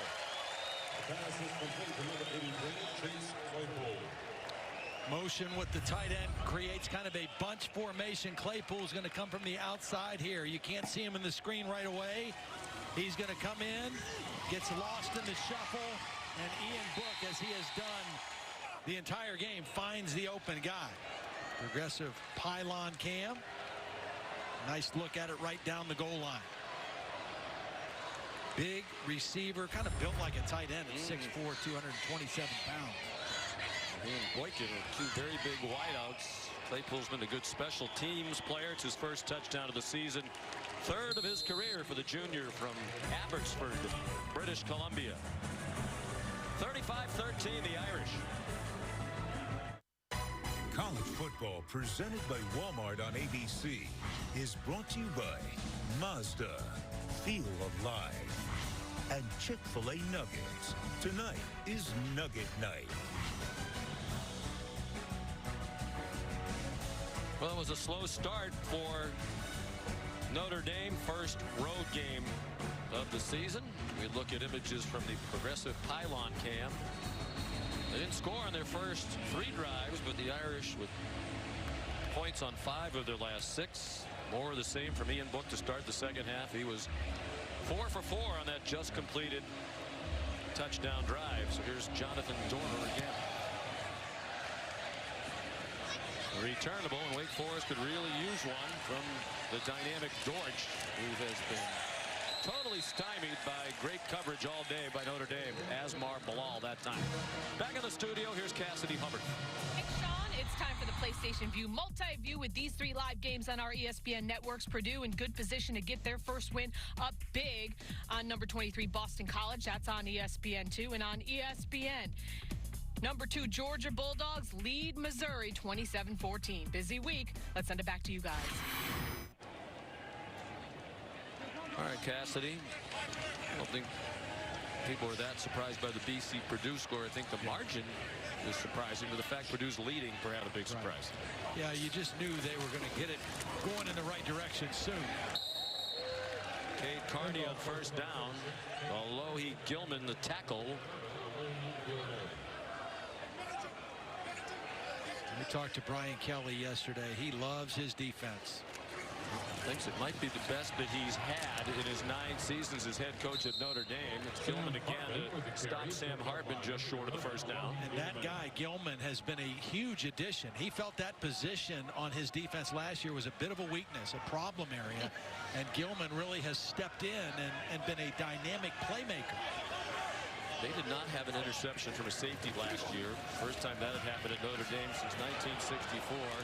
Throwback screen, and it worked for just enough to get the first down to Brandon Chapman. A lot of effort went into about a 2-yard gain. Yeah, but how about Gilman? Now, they've run 3 plays on this drive, and he's made all 3 tackles. You know, we're just talking to him about the transfer from Navy, another hit on the quarterback. Yeah. Bayatakumbo Ogundeje, who is part of that deep defensive front. Dalen Hayes also listed as a backup in on that tackle on Sam Hartman. The biggest area this defense needs to improve is their linebacker depth. They've got depth at the defensive line. They've got some secondary depth, but they've got to develop some of their younger linebackers right now. Well, Hartman's obviously very tough. He's been getting whacked all day long, but now slow to get up after the most recent play. Yeah, it's been a rough day for him. Again, he's not an overly physical kid, listed at about 185 pounds. These hits just take their toll, whether it's a body hitting you or you hitting the ground or you hitting the ground with a body on top of you. Those hits all accumulate and add up during the course of a football game. Let's send you down to Holly Rowe. Well, guys, keep in mind that Sam Hartman's going to have to come out for at least a play no matter what's wrong with him right now. But Jamie Newman, number 12, is going to enter this game. He's just taken a few snaps with Ryan Anderson, the center, to get ready. Newman is a much different size quarterback, 6'4", 230 pounds. He hasn't been healthy the first few weeks of the season with a quad injury, but they say he's at full speed and he's a bigger body that could maybe absorb some of these throws. And as you see, they're going to take Hartman straight to the locker room right now. Well, Newman was actually injured in the second summer scrimmage and just came back full speed of Tuesday of this week. So it's a good thing that they got him back. Of course, they also got Kendall Hinton back after a 3-game suspension, but he's not worked as much at quarterback as this guy has. So here's Newman. Coaches told us yesterday was actually ahead of Hartman on the depth chart over the summer before he got hurt. Number 12, Jamie Newman.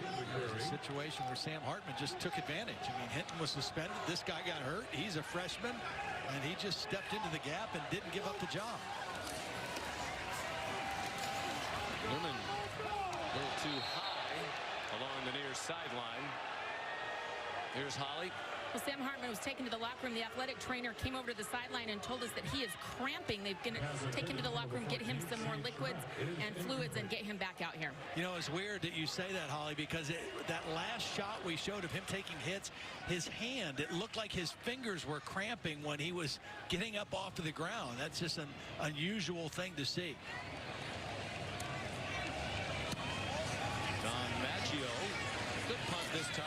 Drives Chris Fink back to the 23. Poor tackling by the Demon Deacons. They had excellent coverage, but you got to make the tackle. And Fink turned it into a gain. Travion Red made the stop. 50-yard punt. Midway through the third quarter, Notre Dame in control, trying to go to 4-0.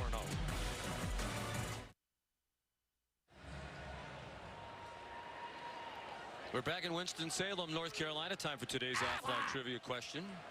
Wake Forest has lost 58 straight games against teams in the AP Top 10. We want to know, when was their last win? Who did they beat? Ian Book getting greedy. First play after the timeout, and there's going to be a pass interference. He was going for Kevin Austin, the true freshman with great speed, and the coaches want to get more involved in Jasir Taylor, apparently guilty of pass interference. 15-yard penalty, automatic, first down. There's a beautiful throw by Ian Book. Deep post route. There's separation. I thought Taylor was in pretty good position to make a play. I don't see a lot of contact there, a little bit with the body, but he didn't get a hand on the football. It's tough being on an island if you're a corner on that kind of a route. Usually takes a little more than that, doesn't it, to get a pass interference penalty call?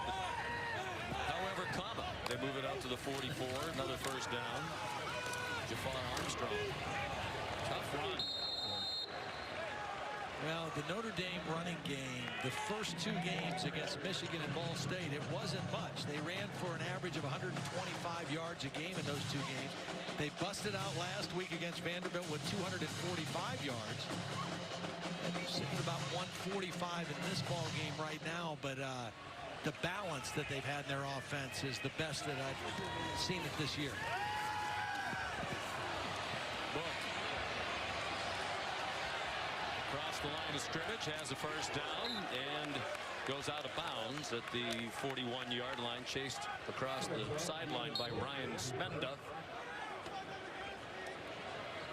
Kez Williams put the original pressure on. Brandon Wimbush has watched all day long. Yeah. Great kid. I mean, you know, really is an outstanding leader.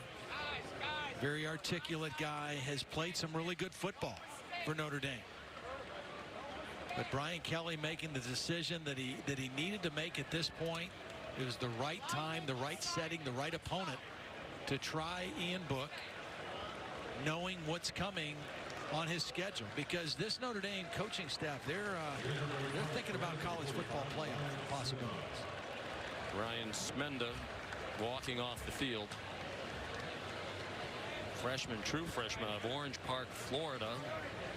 It's unusual for them to play as true freshmen here. Part of the culture established by Dave Clawson, because they don't get a lot of 4- and 5-star recruits. Redshirt your first year, take care of your business academically, blend in socially in the university community here, and get bigger and stronger. Yeah. Their player development processes are going to just improve and be enhanced with the new football facility that they're putting in here. It's going to be an outstanding addition.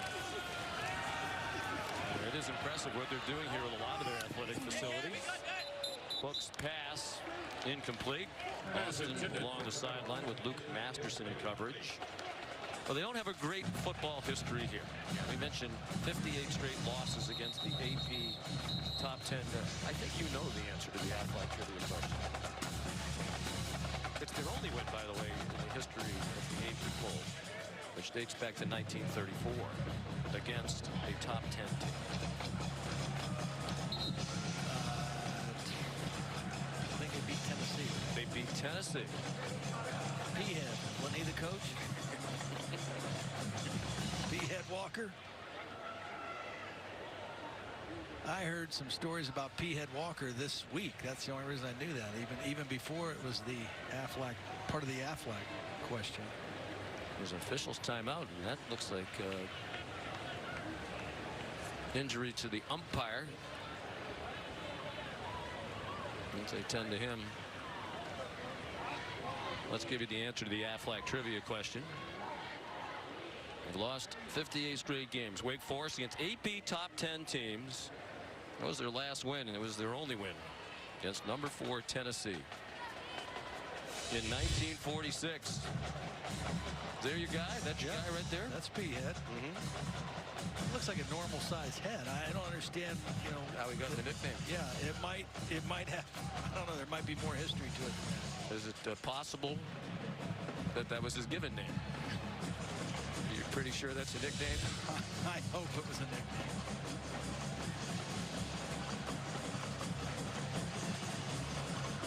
Yeah, that's definitely not a P-Head. Now, Steve Shutt, the SID here, does a great job. Says, according to the records, they are 1-61 all time against the AP top 10. But that win, led by P-Head, the highest ranked opponent they've ever defeated was 13th ranked Auburn.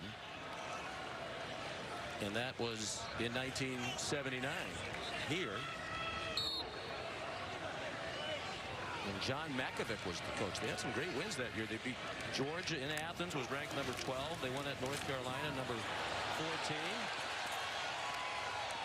Jafar Armstrong, with the umpire Jim Heisen bandaged up.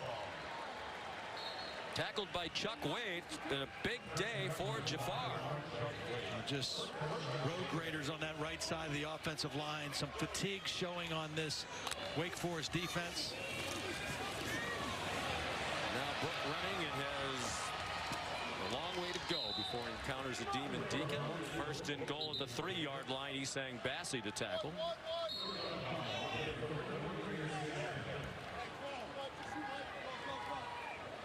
Wake Forest wanted to wear out Notre Dame with its tempo, but it looks like the Irish are doing that now to the Demon Deacon defense.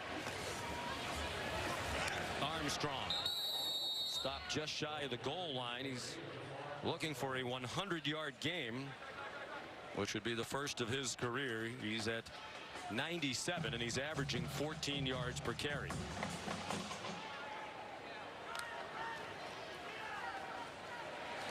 And he's into the end zone this time with another Notre Dame touchdown.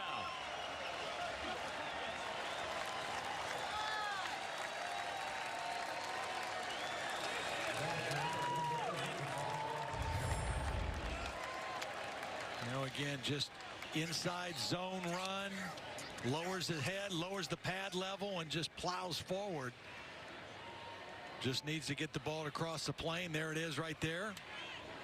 Another great look by the progressive pylon cam.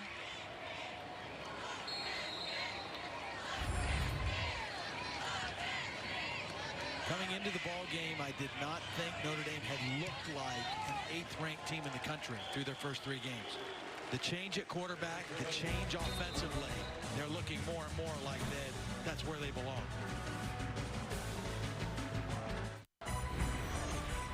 You're watching the ACC on ESPN from BB&T Field, Winston-Salem, North Carolina.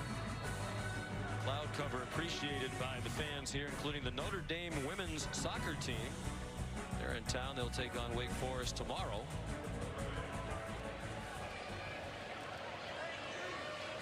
Jonathan Dorr to kick off. Line drive kick. No chance for a return. Here's Holly. Well, guys, obviously this community, the Carolinas, were heavily impacted by Hurricane Florence last week, and Wake Forest was right in the middle of all of that. They were actually housing about 400 evacuees. In fact, they've got these really great T-shirts right here. Carolina Strong. They're trying to raise money and awareness and help people who lost homes. There's about 25 kids on this football team. None of their families were greatly impacted, but they wanted to make sure that we let people know that they can go to redcross.org/ESPN and donate to help those victims of Hurricane Florence help rebuild and be Carolina Strong. And our hearts go out to the many whose lives have been totally uprooted by Florence, especially in this part of the country. And there's an interception by Troy Pride. Injured and helped off the field earlier. Intercepts the pass. And Notre Dame back in business at the 47-yard line. Yeah, this is a case where a cloud cornerback, or a cornerback who has rolled up, was reading the quarterback zone coverage and drifted underneath the deeper throw. When you are reading deep to short, you've got to make quicker decisions. That ball was late, thrown by Newman, and a really nice play by Troy Pride reading the quarterback.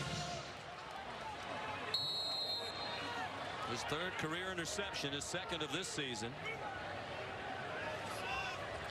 Notre Dame so far 55 offensive plays, 428 yards. That's an average of almost 8 yards a play. And Buck doing just about anything he wants with this talented Notre Dame offense. Chase Claypool the catch, and they're near the 10-yard line again, out of bounds at the 12. You have receivers that are big body guys like that. Throw that ball up there. Let them go make a play. That one was wide open, but still give those big bodies a chance. Avery Davis spins to the 5-yard line. Looks like there might have been a face mask at the end. Just starting to unravel for Wake Forest. Face mask. Defense, number 35. Half the distance to the goal. Automatic. First down.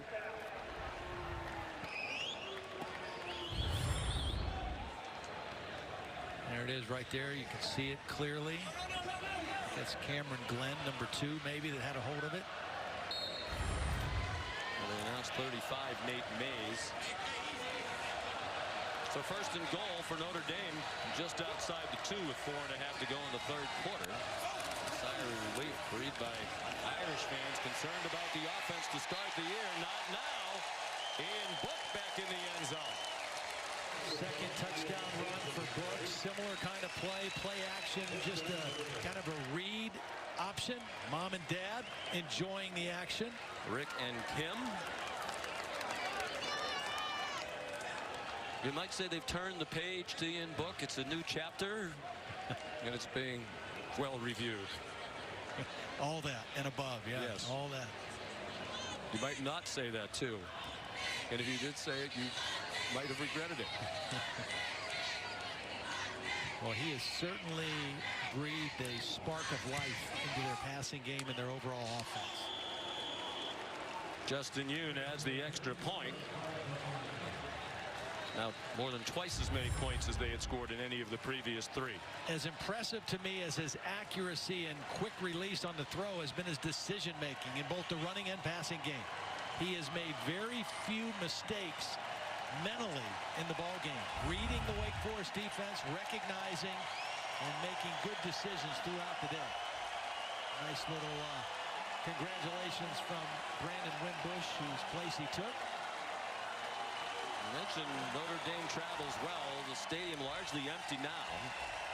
Last time, the first time that Notre Dame came here, the first meeting between these two teams ever was in 2011. The Irish won 24-17. It was a chilly day.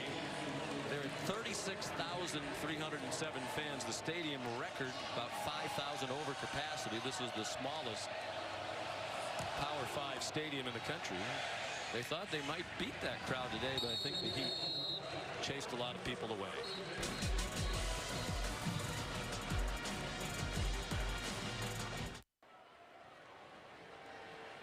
Our Week 3 Monday Night Football matchup has Ben Roethlisberger and the Steelers.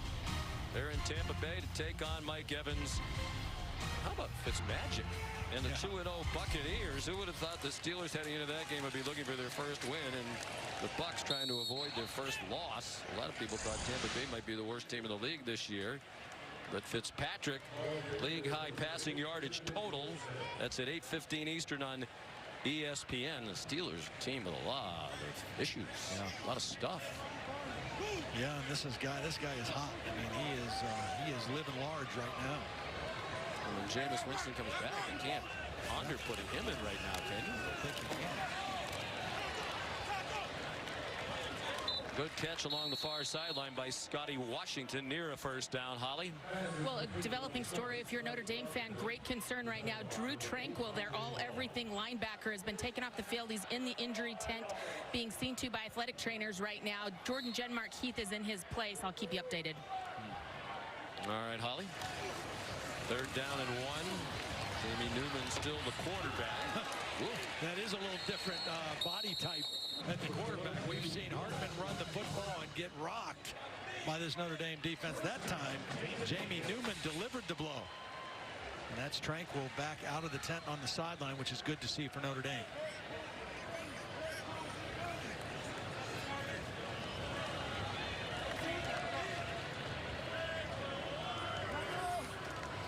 Christian Beal-Smith, the running back now. Coaches were hoping for an opportunity to get him more involved. Redshirt freshman from right here in Winston-Salem. They didn't want it to happen under these circumstances. You know, when we talked to Clark Lee yesterday, the defensive coordinator who was here in 2016, was also with Dave Clawson at Bowling Green in 2012. He said this game last year in South Bend kind of exposed some things about their defense that they weren't happy with. Mike Elko was the defensive coordinator then. Now he's at Texas A&M, and one of the things they really tried to change from that game was denying free access throws, much more press coverage. Newman, the ball carrier. Last year, in a cold, kind of rainy day up in South Bend, Wake Forest gained 587 yards against this defense, and so they went to work on changing some things structurally to be better. And a lot more tighter coverage all the way across the field. We got some help from Bo Pelini, now the head coach at Youngstown State, formerly the head coach at Nebraska. He has a son on the Notre Dame team, so he's been to the campus in South Bend a few times. And Lee actually went to Youngstown to visit him. Bo's one of the great defensive minds in football. Coached in the NFL, made his name coaching defense in college as well. Phil Haynes slow to get up. Outstanding left guard, NFL prospect for Wake Forest. As they tend to him, here's Cassidy Hubbard back in the studio. Thanks, Sean. How about Pitt visiting North Carolina? Nathan Elliott to Diami Brown. 19 yards scored. The Tar Heels right now up 38-28 in the third. Back to you guys. All right, Cassidy, thanks. Taking a look at Phil Haynes, another example of what we were talking about, the culture here. He was really more on college radar as a basketball recruit. Had some looks from Division I basketball teams. Didn't play much football in high school, but the Wake coaches saw him. Wasn't anywhere near the 310 pounds he is now. Thought they could make him into a lineman, and now as a fifth-year senior, they think he has a pro future. Yeah, came here as a 240-pounder, very athletic, obviously basketball player. And before they lost Justin Haran, their left tackle, they felt their left tackle, left guard, and center were all top NFL prospects on this roster in differing orders depending on which scouts you talk to. The center, Ryan Anderson, I'll tell you about him in a second. He's not in right now. Well, he's actually moved to left guard to take the place of Ham. Zach Tom has taken his place. Beal Smith belted out of bounds. Ryan Anderson, this is his 34th career start. He was a right tackle originally. They moved him to center. He's at left guard right now. I didn't even know this. I was walking off the field, coming up back to the booth before the game, and a guy grabs me. It's Dick Anderson, my old offensive line coach at Penn State. He and his wife are here. That's their grandson, Ryan. They say they come to all the home games down here, and they're just having a great time. Dick was the head coach at Rutgers as well. Jamie Newman showing some good rushing ability. Is that coach there? That's him. Bucket hat. Bucket hat, yep. His wife, Kathy. He was really a good offensive line coach. Of course, we had a lot of great players. Didn't raise his voice very much. Very strict, down to business kind of guy. And now Kendall Hinton taking his first snap at quarterback. He takes off. Coach just said he's dynamic, and they went line. Touchdown, Wake Forest. Well, we saw Newman with a couple nice runs showing his power. This is Hinton showing his elusiveness and his quick strike ability.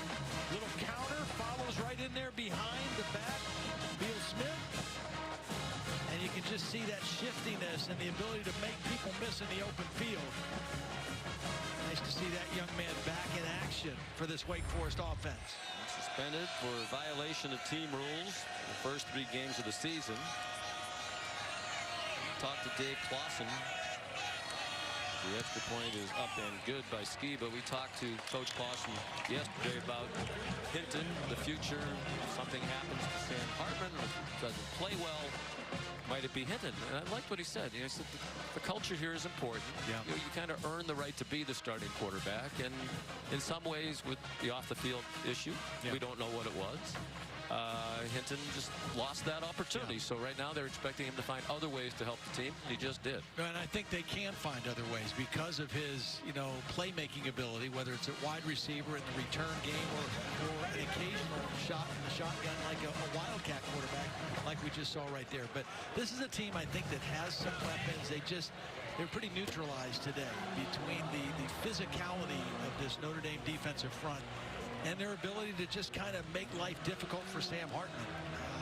It was a long day. Unlike last year, even though they were never really threatening in that game until the end last year, they did make a lot more big plays. It was a redshirt junior from Durham, North Carolina. Started at least 1 game in each of the previous 3 years behind John Wolford, who was a 4-year starter, an excellent player. He got dropped off the practice squad at the last minute by the New York Jets. Very nearly made their practice squad. Michael Young decided not to bring it out. Let's take a look at today's player spotlight. It's brought to you by Discover Card, and a very bright spotlight on Ian Book today, and he has been thriving under it, a career high 273 passing yards. Outstanding decision making, accurate with the ball. The ball gets out quick. He's only thrown the ball further than 20 yards down the field that I can remember, maybe 2 times, 3 times maybe. Avery Davis scoots ahead for about 7, and we're into the final minute of the 3rd quarter. Brian Kelly felt we're leaving too many plays on the field. We've got playmakers on the perimeter. We've got playmakers at running back. We've got to get the ball distributed to those guys in positions where they can make plays more consistently, and we've seen that today. Davis carries for a first down. This is an outburst. Brian wanted to spark the offense. He did with the quarterback change, and now it ties the most points scored by Notre Dame in the 9 years of Brian Kelly as head coach in a road game. Well, and we mentioned doing it now with Stanford and Virginia Tech next. This was the right time to make them. We're on to the 4th quarter here in Winston-Salem. ABC College Football presented by Walmart.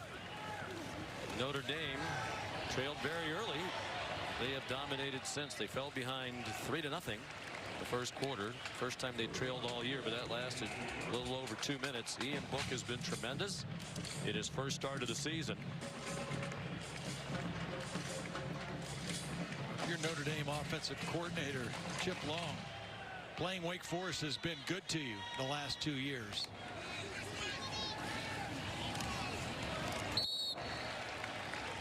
Kevin Austin, the catch. Last year, Notre Dame gained 710 yards on 84 plays. That's an average of 8.5 yards per play. That was with Brandon Wimbush at quarterback. Today, there are 61 plays for nearing 500 yards. Book, if that's completed, it'll be over 500. Austin the catch, and he is in bounds. Beat Luke Masterson, who just got active today. He's been out with an injury. It's a 29-yard gain. They think Austin is going to really add, again, another layer of playmakers to this Notre Dame offense. This is a good-looking football team physically. Offensive line, defensive line, skill guys. That's why they wanted, we've said it a few times, that's why they wanted Book in there. They felt they had a lot of skilled position players who could make big plays, who weren't getting the chance because the ball wasn't coming to them consistently enough. And not just the accuracy of the pass, but the decision making to pick out the right guy and get it to him on time. That was not a strength of Brandon Wimbush's. His strength was as a runner. He could create. He was, I would say he's the best running back they had on their football team, but he was playing the quarterback position. Brian Kelly said that too. They do take their best runner, although nothing wrong with Jafar Armstrong and Tony Jones, we've seen today, and Avery Davis. I guess the question I have now, would you put Wimbush in the game? Was that almost like a slap in the face? Well, yeah, you want to respect the guy as much as possible. You also don't want to get this guy hurt. Avery Davis got stood up but got the first down. Ran into DJ Taylor. Holly? Well, guys, I've come up into the stands to talk to Ian Book's parents, and the mom scattered away like she's like, no way, I don't want any part of this. They did not want to talk on camera, but Dad told me that Ian did know early this week that he would get this start, so he's had some time to compose himself and kind of be mentally ready for this opportunity. Well, coaches talk about his poise. I think the comparison to McSorley, Trace McSorley, outstanding Penn State quarterback that Brian Kelly made last night, is good. He said he's McSorley. Yeah. And he's similar height, similar arm strength, similar athleticism, leadership skills, energy level. Yeah. They are a lot alike. Distributes the football. That, you know, I really, his decisiveness, his calm, and his accuracy, whether he's on the move or whether he's out of the pocket. I love watching Trace McSorley. I think he's the most exciting quarterback in college football. Chris Fink got blasted several times and just kept going. Kind of greatness that John Anderson used to describe on the great show Wipeout. You just hit the obstacles and stay on your feet. Get to talk to Jill Wagner at the end of it. Well, Fink is one of those overachieving guys. Came as a walk-on, earned a scholarship. Book. Well, we've done this 3 times. Too bad the parents don't want to talk because there's a lot to talk about. That is his 3rd rushing touchdown of the game.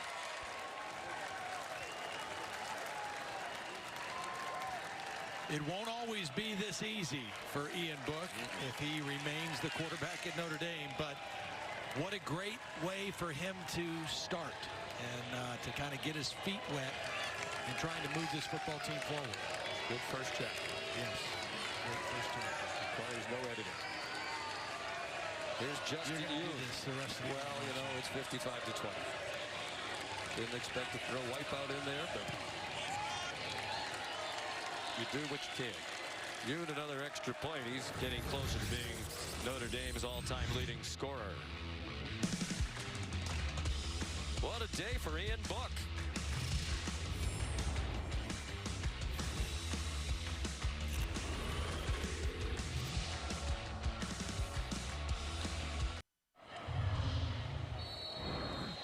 Back in Winston-Salem, North Carolina, Notre Dame, number 8 in the country, has scored 28 points in each half. That's more than they had scored in any of the first 3 games of the season. It's Michigan, Ball State, or Vanderbilt. Jonathan Doerr's kickoff returnable for Christian Beal Smith. And he's down at the 22.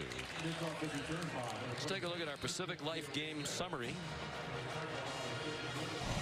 One of the playmakers they wanted to greater utilize with Book at the helm is Jafar Armstrong. What a day he's had. A career high 98 rushing yards and a couple of scores. Kind of a shifty guy, can make people miss, was a receiver originally. There's the first touchdown pass that Ian Book had. But they've spread that football around. Ian Book 25 of 34, over 300 yards passing. Couldn't ask for a better start. 325 passing, 43 running. He's thrown 2 and run for 3.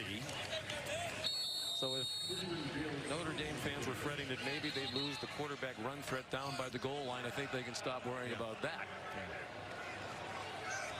Christian Beal Smith, the ball carrier.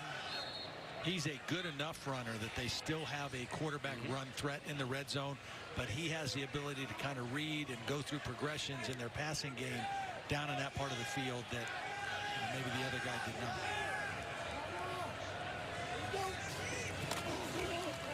Jamie Newman continues at quarterback.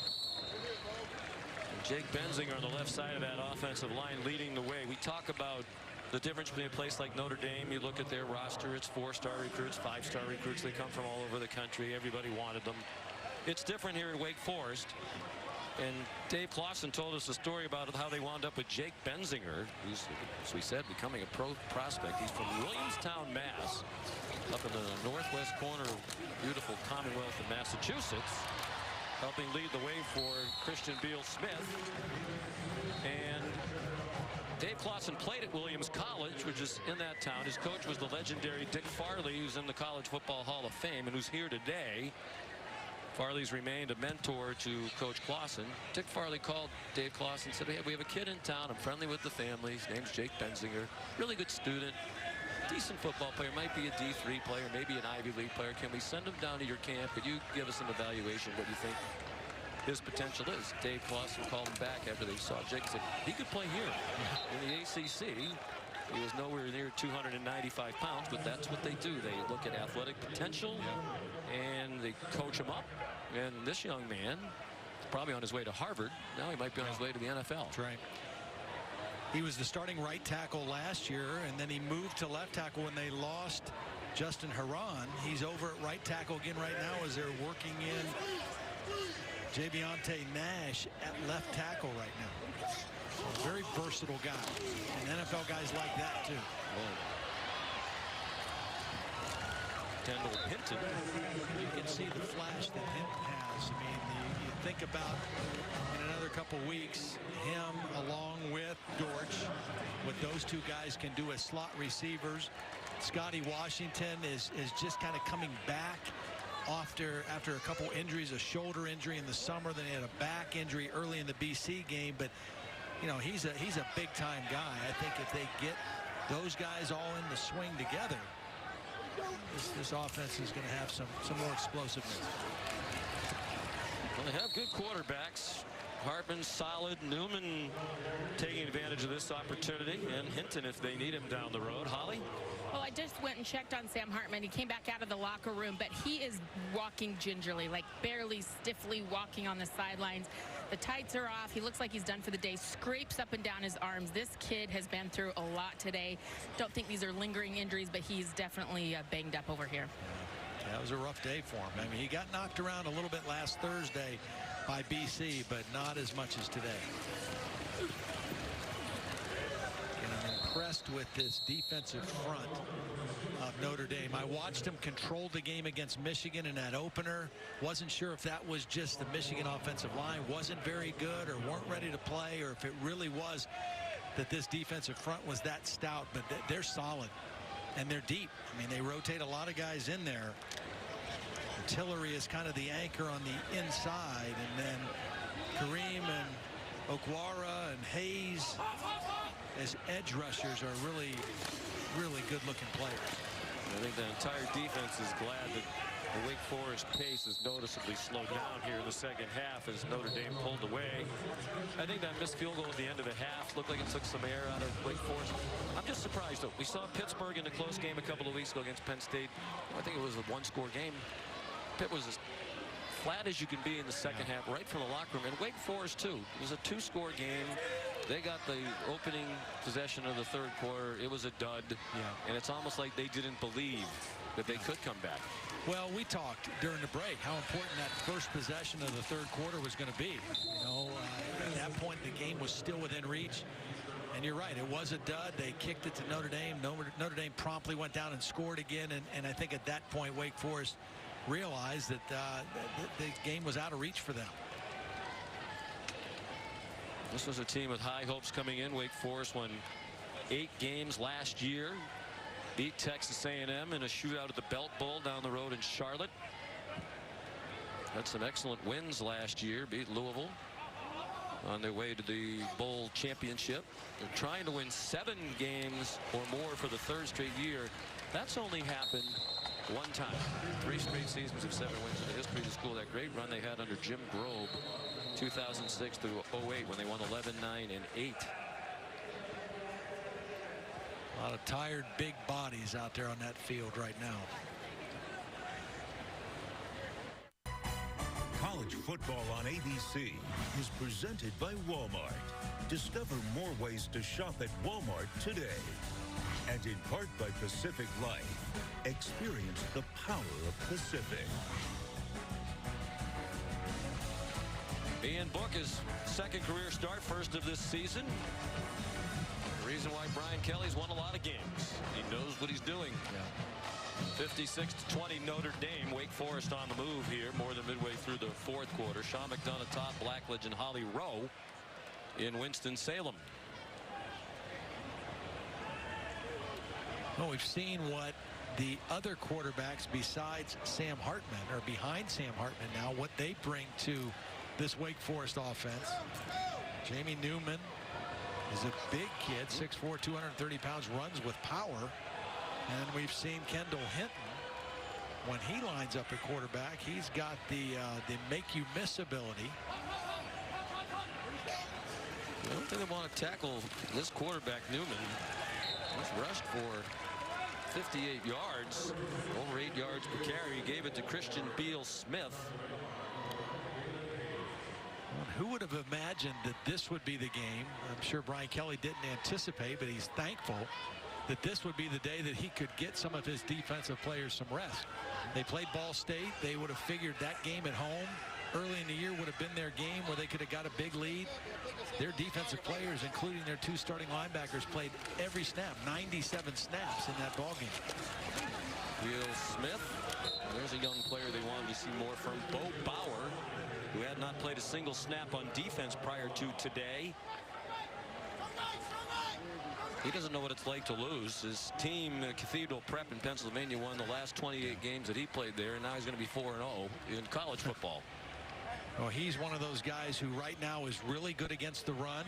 The passing game in college football a little bit ahead of where he is, but he's going to get better and better the more reps he gets. Here's Newman. Touchdown. Jamie Newman, redshirt sophomore from Graham, North Carolina, with a 15-yard touchdown run.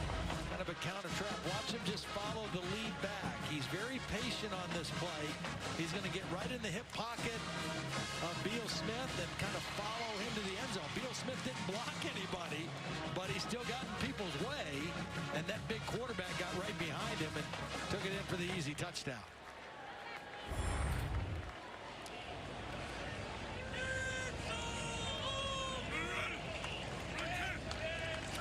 First rushing touchdown of his career. So a very brief action as a redshirt freshman behind John Wolford a year ago. 4:53 to go.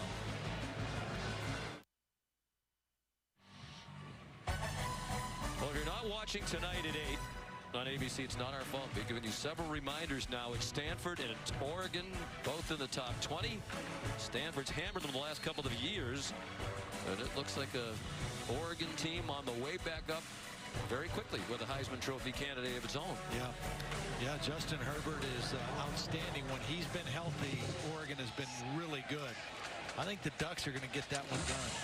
Even though I think Stanford is probably the best team in the country at knowing what their identity is and playing to it. I think that place is going to be loud. I think it's a big night for the Ducks. Time. It shouldn't be measured by clocks. It should be measured by how long Steak and Lobster is back at Outback. Backed by popular demand, Steak and Lobster starting at $15.99. And time is limited. So hurry in today. Outback Steakhouse. Aussie rules. A new quarterback for Notre Dame. It's Phil Jurkovec, who handed it off on his first snap of the season. We certainly did not expect to be talking about the freshman from Pittsburgh, and I'm pretty sure Phil probably didn't expect to be out there today either. But I think it's exactly what you suggested earlier in the game. Brian Kelly has so much respect for Brandon Wimbush, and the idea of putting him in the game after demoting him this week, putting him in the game in a blowout situation would not show the kind of respect to Brandon Wimbush that he wants to show. And again, I think he's got to be thinking, hey, I'm going to need number 7 down the road here. His presence, his leadership, how he is in the locker room. So I want to treat him with as much respect as I possibly can. And I think this is a good move. Jameer Smith, the ball carrier, who's well down the depth chart. Jurkovec trying to throw a bomb. Yeah, he wants pass interference, but I think it's a good no call. First of all, it's 56-27. Second of all, they just got their legs tangled up. That was Amari Henderson, 4-on-4, working against Kevin Austin, freshman receiver out of Fort Lauderdale, Florida.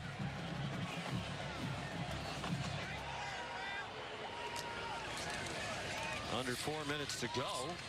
Jurkovec trying to show off his wheels. Out of bounds. And then the late dive raising a smile for Ian Book. His final numbers will be 25 out of 34 passing for 325 and 2 touchdowns. 10 rushes for 43 yards and 3 touchdowns. Storybook. Right? Thank you. Glad you're going to leave all the book puns to me. I'm glad I'm not alone. That pass from Jurkovec intended for Brock Wright.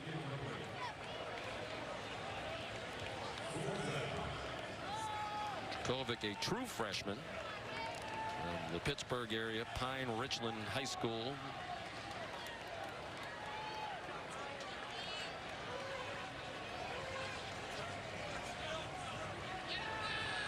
Tyler Newsome the punt. Sage Surratt back for it. So that's brother Chaz, quarterback at North Carolina. That wasn't Newsome's best. Out of bounds at the 34-yard line.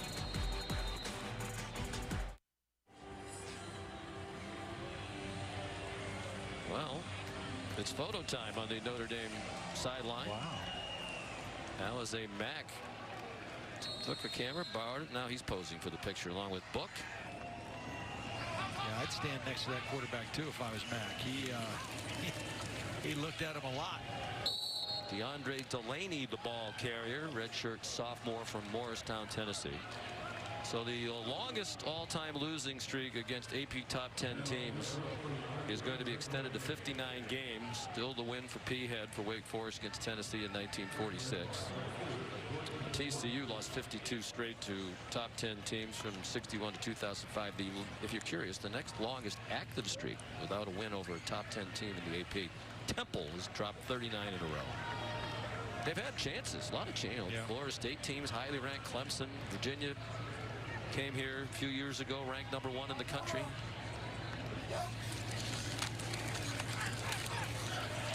DeAndre Delaney stifled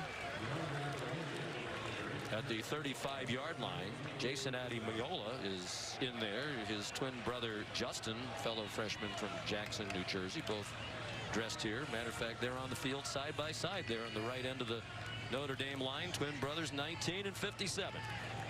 You know, Sean, I think I really think it's important, you know, as we get near the end of September, and of course a big game against Stanford next week for Notre Dame, but if they're able to win that game, this is a team that deserves to be in the college football playoff conversation. You know, we all talk about Alabama and Clemson and Georgia and Ohio State, the way they've looked, and Oklahoma, but this is a team, I think, if they stay healthy and if their quarterback continues to develop, well, they can win every game. Yeah, they can, and that's why Brian Kelly made the move at quarterback. He said, I think we have a defense good enough to win it. I think we have an offense, too, but we need to make more plays. We need to get the ball to the playmakers more consistently, more on time. Certainly the schedule is manageable. I mean, you know, you would look at that and normally say, okay, this is a tough game and this is a tough game, but those two teams are not playing at the caliber that they're used to playing. Stanford coming up next week may be the most difficult test on that schedule right now. And that's in South Bend. They do go to Virginia Tech. And after that, well, the undefeated Syracuse Orange on that schedule at the end of the year. We'll see them next week, noon on ABC at Clemson, a team Syracuse beat last year. Dom Maggio's punt, a fair catch by Fink. Here's Holly. Well, guys, you talked about it earlier that Wake does have some positive things happening here on campus. They have a brand new building going up that will be completed this spring. A couple of the players took me on a tour yesterday. It was their first time seeing inside the building, and they're going to have a 10,000 square foot weight room. That weight room goes right into their indoor practice facility. They'll have sports nutrition, tutors, athletic training, everything on site. They share the facility with basketball and Olympic sports. So gorgeous new campus facility coming for Wake Forest this spring. Well, it's a beautiful campus, a beautiful place, and that will just enhance everything. You know, all the schools now getting into the nutrition in a much larger way. I just also found out today that Wake Forest has hired a sports psychologist for the first time. That they have a staff person handling that Might need aspect. that person today. Maybe. Yep. Terrific athletic history here. We thank Phil Haynes and Cade Carney for the tour for Holly yesterday. She was working hard while Todd played golf. Great golf tradition here at Wake Forest. Great player. Arnold Palmer, of course, the king. Curtis Strange and Lanny Watkins and Billy Andrade and the Hosses. Many more.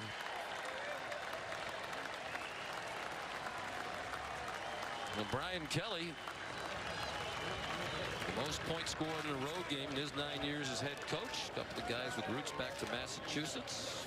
Kelly, a graduate of Assumption College, and Clausen from Williams College. A lot of respect between those two excellent coaches. 56-27 the final. What a day for Ian Book. He is the story of this early college football Saturday. Clemson versus Georgia Tech still to come after these messages.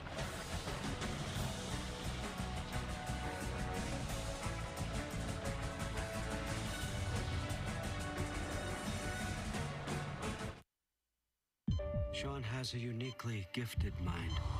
He faces challenges most of us could never imagine. But mostly he gives people hope. The Good Doctor premieres Monday, 10/9 Central on ABC. It is hard to find your footing, so you need people that you're close to help guide you. I think about how important it was for me to have the role models that I've had. Look at that. I wasn't able to get there alone. He essentially plucked me out of obscurity. He's the one who said, hey man, this is your life. This is what you need to do. Nobody can do it alone. The more help you can get along the way, the faster you can achieve your goals. I'm in it to fly. To help people achieve their dreams. To speak for those who cannot. Whatever you're in it for, we're in it together. Watch Judy Sue and Rob Elgas on Eyewitness News at 4. Skyscrapers piercing the landscape here in Atlanta, the jewel of the South, and home to one of the great traditions and symbols in college football. Welcome to College Football on ABC, presented by Walmart. Folks, you're watching the ACC on ABC. We've had Motorcycle Molly, Marathon Molly, and today Molly hitching a ride with history. Here we go on the Ramblin' Wreck. Georgia Tech has one of the oldest traditions in college football. Is this very car, the Ramblin' Wreck, has paraded through campus for every single home game and has led the team out onto the field at Bobby Dodd Stadium.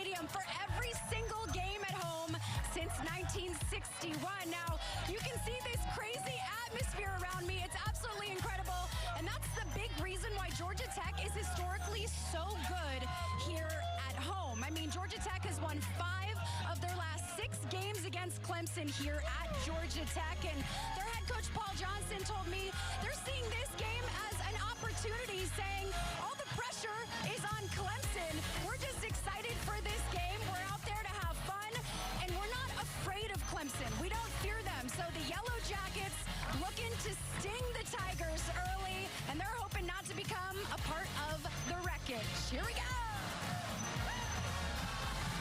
That Ramblin' Wreck is going to need new oil filter and a full tank of gas to take on one of the top teams in the Clemson Tigers today. It's Clemson against Georgia Tech coming right up on the other side of this.